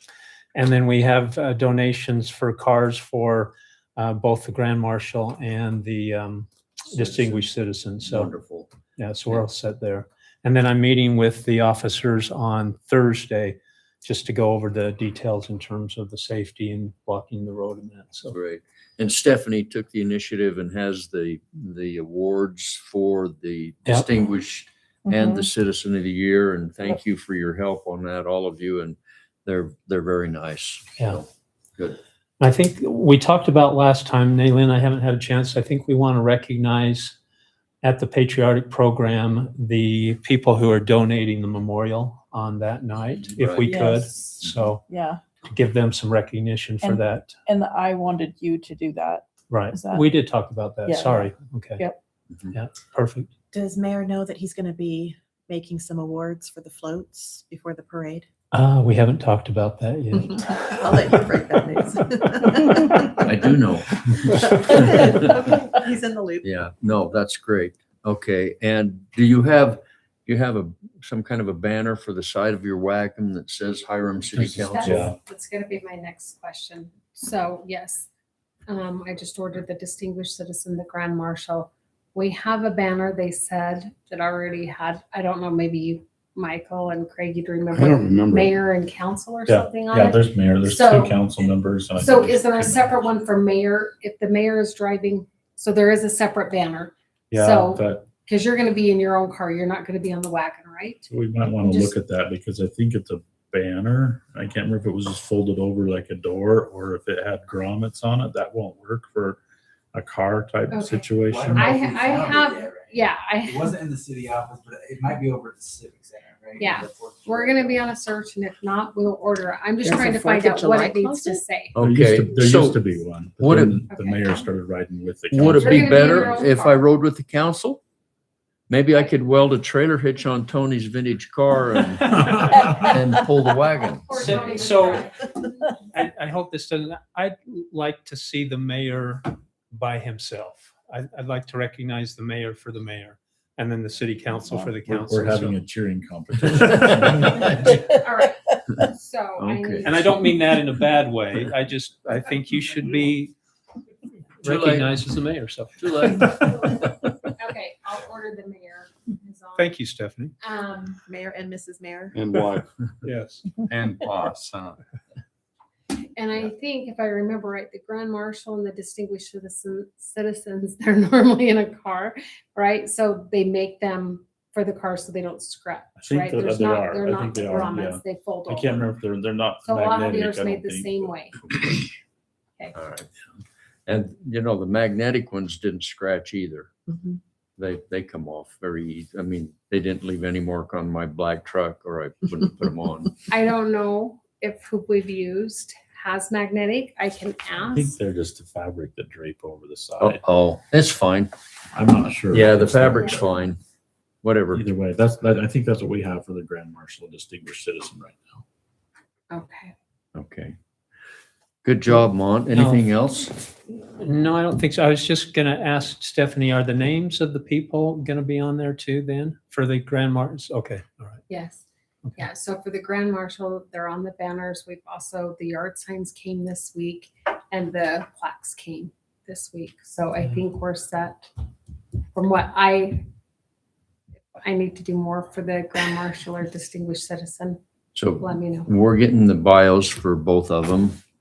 Thank you, Craig, for I your help on that. ordered corsages and boutonnieres today. Okay, So and that's- also, do we want to get some information on the family that's presenting the memorial up at the hospital or the cemetery? Yeah, I'm working with Keisha on that, so. Okay, all right, that'd be She great. has that information for me, Okay, so. yeah. Did you tell them we were going to have Paula Revere? Oh, announce the no, parade and please, Uncle Rebecca, Sam? No, no, no, go do. ahead. No, please, that's real, we're excited Okay, about that Let's too. jump over to Rebecca. Dan Solomon on horseback dressed as Paula Revere will be the crier that will come and lead the parade out ahead of everyone. And Robert was saying he needed or was going to be on a scooter getting up and down to the different places. So we've ordered, we Yes. will be ordering an Uncle Sam costume for him. So he will be riding up and down the streets as Uncle Sam for the Pretty parade tough. and the 4th. So, So we Paul- are going historic all the way here. Paul Revere writing, saying the parade is coming. Yes. The parade is coming, the parade is coming. That's He'll wonderful. be on a That's horse and awesome. everything. Yep, so. they'll be on a One horse. of by land, two of by sea. Yeah, it's, it'll be fun. Logistics of that. We, Do we have a pooper scooper behind Yes, you? we do. We do. Yep. Yep, Right. pooper scoopers have been Mayor, we do- contacted. sorry, Rebecca. No, go ahead. We do need to determine, we're gonna have a city truck drive the council. And we need to find out who can legally drive that. Does it have to be a city employee to do that? And also, the two vans that we have from the senior citizen center, they're gonna be used to shuttle the band members from the drop-off point back up. We need to find out who can drive those vans too. So I don't know who can tell us that, but if it has to be city employees or can anybody do it, does our insurance? So for driving the council back up? You have, For No, driving we're- whoever's the top? driving we have to have a driver's license and we have to send them through our insurance company. If Okay, somebody's driving. I'm just trying to think of the easiest way to do it if you can, if there, are a couple of city employees. I had someone call today on the parade that was on your parade committee and she Yeah. was asking about the city insured buses, I think is what she said, and with students, busing students and I said, Oh, that's probably no. Roseanne Porter. Yes, that's who it She's was. having the Great American Award recipients, fifth graders from Lincoln and Canyon. She's decorating a school bus for them, and they will be giving the Declaration of Independence out the windows, Okay. going down the parade route. Yes, I told her the city does not, windows? like, they What's that? have to, Like the city throwing them? doesn't provide No, insurance. speaking through the windows. Oh, I guess. speaking out, okay. They would need to provide their own insurance. In fact, I don't know if we still have the waiver that each applicant in the parade signs in case there's an injury, and if not, we should get one. The insurance company was up here, was it Tuesday, and was telling me about Kaysville, right? And to be very Yeah. careful with the parade because it cost multi-millions of dollars with an accident that they had in the parade. So have we changed our method of candy distribution? yeah, part of in order to be in the parade, they they cannot throw the candy. They have to have walkers on each side of the unit, whatever it is, the floater vehicle, and they have to hand the candy to the kids. They can't throw it out. And some adults, they have to hand it to the adults too, because there's some adults out there that really like the candy. So they can't walk over to the edge where the crowd is and then throw a handful into the crowd? As long as we have those lines going down the Right. road, White as long lines. as they're by the white lines, Yeah. then they can throw it. I can see if they're Okay. trying to hand it out, that's going to be. Yeah, no, once they have to be close to those white lines, and then they can throw it out if they needed to. Okay. So Correct. they just have to be. We won't be throwing candy. This is like, Mayor, I'm gonna tender my resignation. I have to practice my princess wave instead of my. It's It's the royalty wave. It's the the royalty. it's figure the eight. royalty wave, Craig. Okay. It's all in the wrist. So back There to, is a rodeo parade wave. so back to the vehicle. Doesn't the power department have one of the nicest, newest white trucks that Larry Oh, Larry, you're still here. I didn't see. But I mean, you really do. You have really a nice, clean truck, and we appreciate the way you take care of that. But are you qualified to pull a wagon? I pulled it last year for the record. All in favor? Aye. Larry's good at the Yeah. elbow, wrist stuff. I have to keep both hands on the wheel. That's right, 10 and 2. Yeah, we just need a And vehicle. a Dr. Pepper, Dr. probably. Pepper right there. We need a As far vehicle as for the the vans. youth council float, which is over here, and then we need a vehicle for the city council. I think the youth council has Has a vehicle. someone lined Oh, up. good. Yeah. Okay. Excellent. Will you pull the city council? I can do whatever. That'd be great. And then can we find out then, Stephanie, I mean, I'm happy to drive one of the vans to take the band back up if I can, or do we need to have a city employee drive those vans that are up at the senior Well, citizen? you guys are, we would just need to put you through our insurance company. Can we ask I'm looking at you, Bree, because No, my Chris. memory does not So work never for. taken But maybe back Wednesday and and forth. supervisors They meeting, want part let's of see if their thing, they, want us if to there may be an shuttle back employee up that, to you know, where is they like, got hey, I'm gonna be there dropped to the off. 4th of July. Ned is usually there, Mhm. and Micah, maybe, you know, they could drive, I'll bet they'd be happy to. you know, or another employee, I don't know. We Micah could just would- ask, and if not, we can, Yeah. you know, search. That would be great. Thank And you. if we can't, well, I'll call you, we'll get you. Okay. You can drive. You're a good driver, probably. You know, I try to not be here on the 4th. I call it my This holiday. Whoa. She's at elevation. Okay, Rebecca, what else? Anything else? Well, we were with Mont. We We were were with down at Mont. Mont. Oh, Mont. Yeah. Yep, I've got to Okay. update it. Yeah, continue on with Rebecca with the parade or with the whole 4th of July. So All right. in addition to the costume, we tell them about the big arch too, Rebecca. So we've got the run in the morning right before the parade. We've got a big Uncle Sam inflatable arch for the end of the race when they come through that we can reuse every year for 4th of July. I think Robert is borrowing a time clock from Canyon Elementary. We'll have waters, runners. All the runners will get a T-shirt, an America 250 T-shirt. And we've got a great big 12-foot inflatable Uncle Sam. And once the race is over, after the parade, we'll move that over to the city square for the festivities over there. Check-Its, I'm finalizing right now with Check-Its. They are going to come set up and drop off, set up and take down. I think we have 10 items with them. So we will have the vendors and the food trucks. And then for activities, we will have a bounce house, a Winnie the Pooh bounce house. We'll have a hot air balloon, double slide, and bounce house. All of these slides are going to be dry. We're not using any water, which actually saves us money. We have a 17-foot tall slide. We have a 50-foot long obstacle course, inflatable. We have a wipeout obstacle course. We have a double lane axe throwing. It's inflatable. It's not real.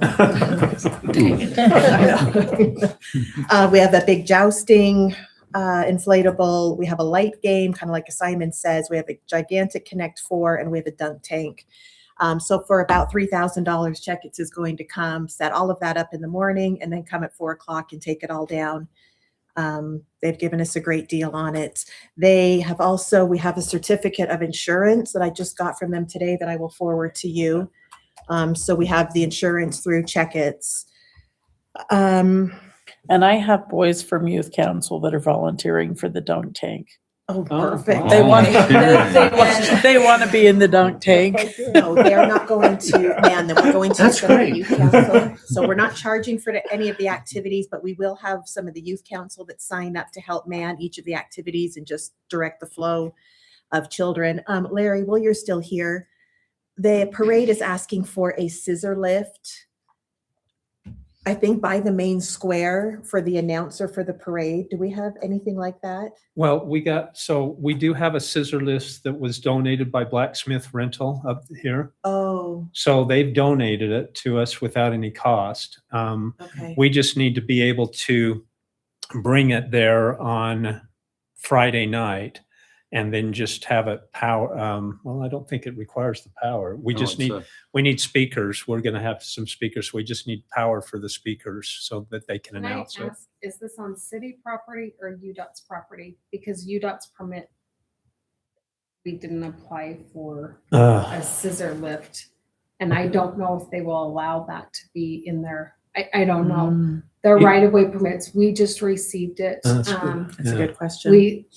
To get that permit, it's quite the process. We can try, but I don't know if Larry, you may know more than I do. Can we about put it UDOT, on what they city will allow property on then, road. Stephanie, without? Just put it on the intersection Could- or you know what, if you want to right in the, like the driveway coming into the, Elite Hall city offices right there. Oh, Just put it you at did. basically the back of the sidewalk right there. It's at the right of the center of that block almost. Yeah, we could do that. Because it has to be Just- right behind the sidewalk. Could You don't we- right To away. announce the parade and the floats coming through and the mayor's awards that he will give before. They're going to announce the awards and announce each of them.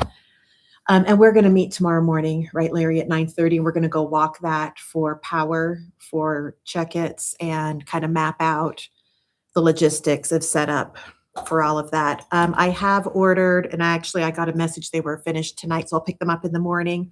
I have 2 3-foot by 8-foot America 250 vinyl banners with Hiram City on it. We're going to put one up at the fence by the baseball fields across from Ridley's and McDonald's there. One will go there. One will go on 800 East on the soccer field fence, a great big one. And then we've got a 2-foot by 6-foot one that we will put over by the rodeo. So we've got those signages that will probably go up this weekend or in the next few days. And then we do have the 2,500 Fat Boys. Steph just mentioned maybe West Point might let us use some freezer space. I don't know. I need to have freezer space for them before I go pick them up. But if anybody What is the knows. size of asking? So I It's did, a car it's full. cases. It's a car, it's like a van full almost. Okay. Yeah. I'll bet it's- you JBS would even. Would they consider store it them too. for us? I'll bet if we, Refrigeration truck. no, a freezer, you could put it in a truck, but I'm just thinking, She says they'll be individually wrapped, then boxed up to 9 pack boxes and then 8 boxes to a case. let's call Tim or Tanner. Oh, If you get with me Monday, I'm not gonna be here tomorrow, but Monday, if you'll get with me, we can call Tanner or Tim Tuckett Okay. or Spidell Marvin, one of the three. I'm sure they'd let us. Okay, I'll get with you Monday on that. And then, Ripley's maybe even. Yeah, Ridley's mine. oh, I know the manager there. Okay, Yeah. okay, well, I'll get to work on that. Last thing very quickly is you've probably noticed we've put the banners up for the Mountain Crest Hiram seniors. Well done. We had Rebecca. great. Well done. 13, they're so thrilled with them. We had 13 total. And just a shout out to the Sterling Scholars, we had Chase Booth, Madeline Halligan, and Mariana Webb Barragon that were Sterling Scholars. We had Porter Stott, Chase Olson, Sage Walker, Lorenzo Reyes, Chloe Jensen, Psychotti, Owen Isom, Addison LaRocco, and Ella Toon that were 4.0 scholars. And we had Aubrey Olson and Jesse Peterson that were Sterling Scholars and 4.0 scholars. So their banners are up. Mayor sent a very nice letter to each of them, congratulating them from the mayor and the council. And when we take those banners down, we'll deliver them to the families so the kids can have those. So Well done. Well I done. mentioned, Rebecca, to Keisha that we'd like to put those names in the in the newsletter. newsletter. She was going to reach out to you to get those names. So Perfect. Okay. And I'll if- send her a make text. sure. And just so you know, Ella is Shara's daughter that's in our I office. wondered. So she was super Oh, excited. that's Oh, exciting. that's wonderful. Yep, Yeah, that's her that's daughter. great. Great. Very cool. Okay. Good. I'll leave it at that. I'll give my rest of my updates at the next meeting. So I'm wondering, could we apply for UDOT for that after the 4th? Or that, The Scissor to use UDOT's right away after the parade? I'm just wondering. Ask forgiveness. What if, Yes. what if we put it behind the sidewalk where you go Can to check the, it any time they the said. city offices and the library? The fiscal year We've- is July We've 1st. got 9 Um, minutes. Does it matter to you if Let's you pay rent talk or- about that offline. Yeah. Okay. All right, Michael? I have a couple things. Actually, Mayor, I want to first ask you about, there's a fire meeting you had on Monday at, I And think, 12 to Tuesday. 2. And Wednesday. Where is that actually at? The fire meeting? Yeah. It's at the county. Okay.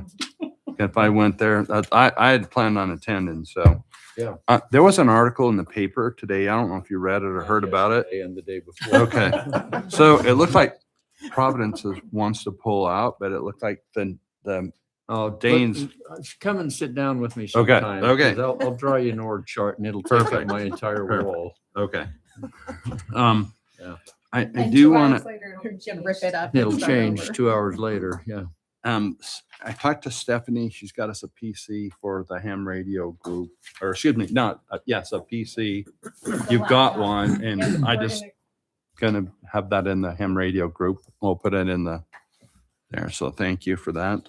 I want to say thanks to the youth council. They actually came and helped me set up chairs, take down chairs when we had the emergency planning training series. And thank you, Michael. You did an incredible job. I've heard some incredible. Well, positives about what you- I didn't get as many people as I thought, but I You think put it this, together and it was successful. Well So- done. I'm hoping this next meeting is more attended. We did put it on YouTube. It is recorded. So if you want to watch it, it was actually, I thought, really good information. So the guy that presented did a wonderful job. So Yeah, well done. anyway, so thank the youth council for helping me. They did a great job. We are having another emergency planning training series that will be the fourth Tuesday of this month. It will be the active shooter. I want to, same thing, I want to record it and hopefully we have a better attendance. We had ham radio this last weekend, which we do every Tuesday, and I appreciate the guys that come and help us. So anyway, Thank you. Well done. Excellent. Yep. Hey, Lynn. Okay, I'll try to be quick. So senior center, Jesse has his surveys that he's handed out. He's collected, I think, around 70 of them. He said the vast majority are from Hiram, but he's working on getting the rest of that data and we'll get more of that as he gets it recorded. The youth council, the candy cabin just opened and it's hopping. Anyway, so yeah, the kids are doing great out there and they've got a lot of traffic out there. So, we, for the patriotic program, the children's choir, that registration was open. I think they have about 123 kids that are going to be participating in that choir. I think it's up to 127 or 128. Oh, is it I now? just got more today. 129. Oh, okay. Okay, 129. They keep All right. trickling in. Yeah, they keep trickling in, even though the registration is closed and it was open for 2 months. Anyway, but yeah, so, and getting the program ready for the patriotic program. I ordered the flower arrangement, the corsages and boutonnieres. Yeah, That's great. so, Thanks for your hard work on that. Yeah. That's what a great treat for Hiram City to have those candy cabins. And, thanks for your help on the patriotic program. yeah. Oh, We got our time capsule today too, so, good, good. yeah. All right, so you have that, and we need to have a list of Yeah, what so- we're gonna put in there. So I'm actually gonna have Todd, his budget thing, because there's pictures in it. He did such a nice job with that. I have asked him to go put names like on the pictures so that that's great. that will be. He's right. Well done. Anyway, so I'm gonna put that in there. I would like you to write a letter Okay, to put in there, and I'm gonna have the youth council mayor write a letter all right. to put in it. We've got some pins that's America 250 that we're gonna put in it. Great. Anyway, and if anybody has any other ideas of things to put in it, I thought maybe the children's choir is gonna have like little American flags, and I thought I would put one of those in it too. So where are we gonna put the time capsule? I think in the museum. What I want to do is get like a wooden box with like glass to like put it in to display it. I haven't talked to her yet about that, but I think that'd be a good place to like have it displayed in there. Okay, excellent. Good. Thank you. To be opened when? How far? At the 300th anniversary, so in 2076. I may not be here. I won't. I won't be, none of us will. Oh, good. I don't know. Well, Technology is incredible. I mean, Can I ask about speaker gifts? Is that something that the mayor and I are working on? Or are you doing those? I'm You've got planning the on that. Speaker gifts Yep. taken care of. Yep. Oh, okay. Perfect. For both? Do you want me to do it for both? Well, we have basically two. We have Pastor Don Woody, Uh-huh. who, by the way, has accepted, he applied, he has a daughter that has poor health up in Gooding, Idaho. Okay. And so he he took a position as a pastor in Mountain Home starting Oh. August 1st. Oh, okay. So we'll be losing Pastor Don from the community. But he is taking about an 8-minute Yeah. religious, patriotic I did get a devotional. boutonniere for him. Wonderful. And I think we should give him a gift as well. Perfect. Yeah. And then Doug McGregor, who is Yep. our keynote. Yeah. Yeah, perfect. Okay. I'll All take right. care of that. Excellent. All right. Craig.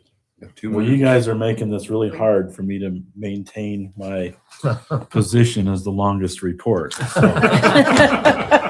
Oh, I'm sure you can figure it out. Yeah, but we only have 2 minutes to go. Three.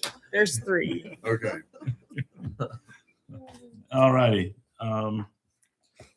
So Hot Wheels in Hiram, as was mentioned earlier, is this weekend.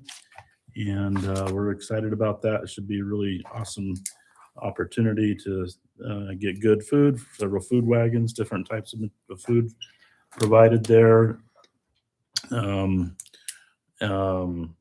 Lots of cars. I mean, that's the reason for it. And again, come support that. The money that goes towards the museum is a fundraiser. It's where all of their programming budget comes from. So we're excited about that. And Aileen, that what you texted back sounds awesome.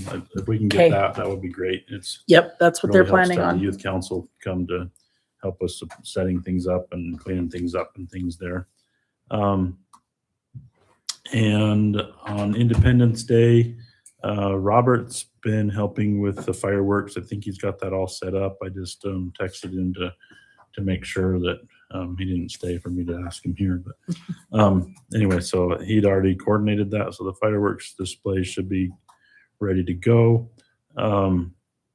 And on Independence Day and a couple days thereafter, after that, through the weekend, we'll have the patriotic flag display in the Elite Hall.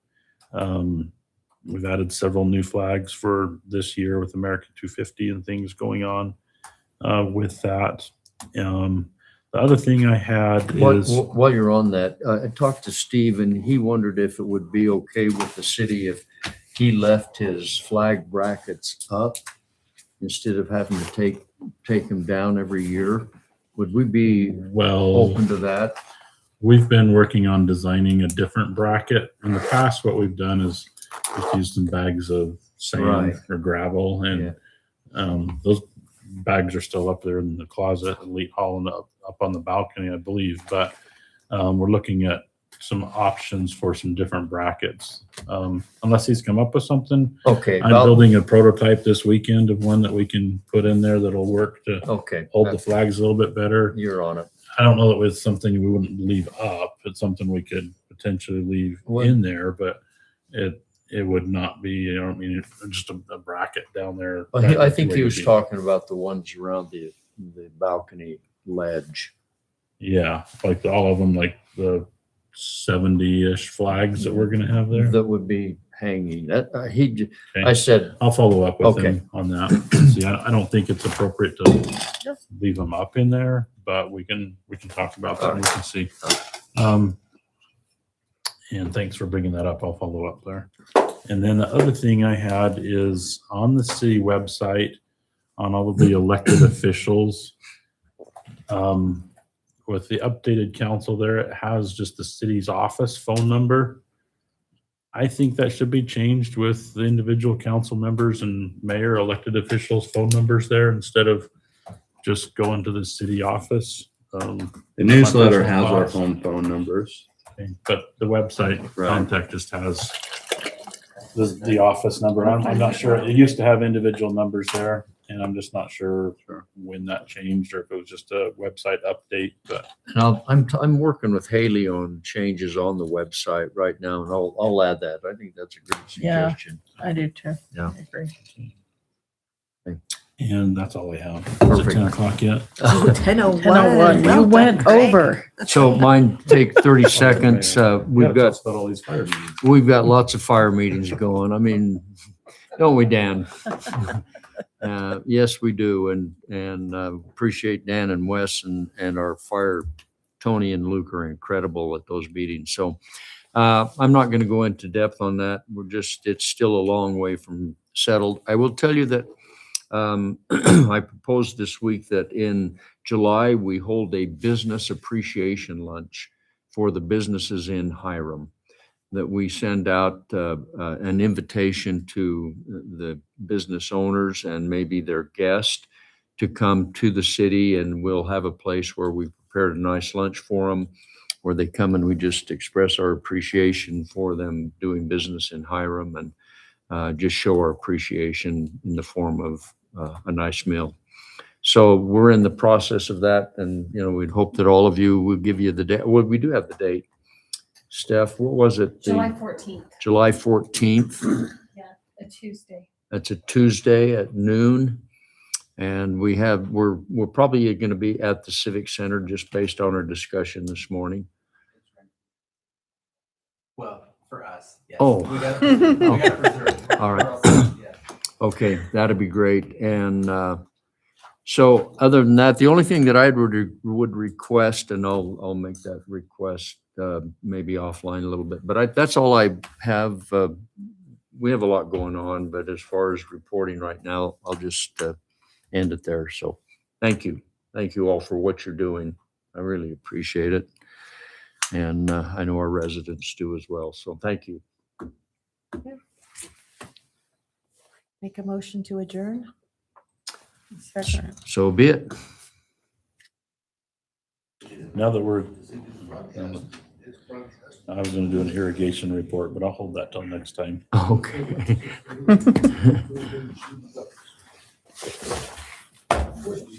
Mayor, I want to make that comment. We used to have a business, a line item in community progress. Business conference. Yeah, just to get the local businesses in Hiram. See you, Larry. Hi, Larry. See you in a few okay. hours. So maybe if we want to do it, if we want to make it. Yeah, I didn't have a chance to just find out who you were. Yeah, let's make it You an got me. annual business appreciation Staff, whatever lunch. you need me to do. Yeah. So it's at the Floor Market. Thank you for At coming. 11 o'clock on Saturday. That has been a big help too. Is that Good, good. Would you be able to Well- give the opening prayer All of a patriotic sudden, program? it's Thursday Okay. night, and then I'm like, Saturday. Thank you. The Thanks, Melinda. Have a good 27th. night. Yeah. See you later. Craig, would you be willing to give the closing prayer at the patriotic program? You bet. Okay, thank you. Uh, Um, Pick up Who do you have for LaFleur. the Do I? opening? Michael. Michael?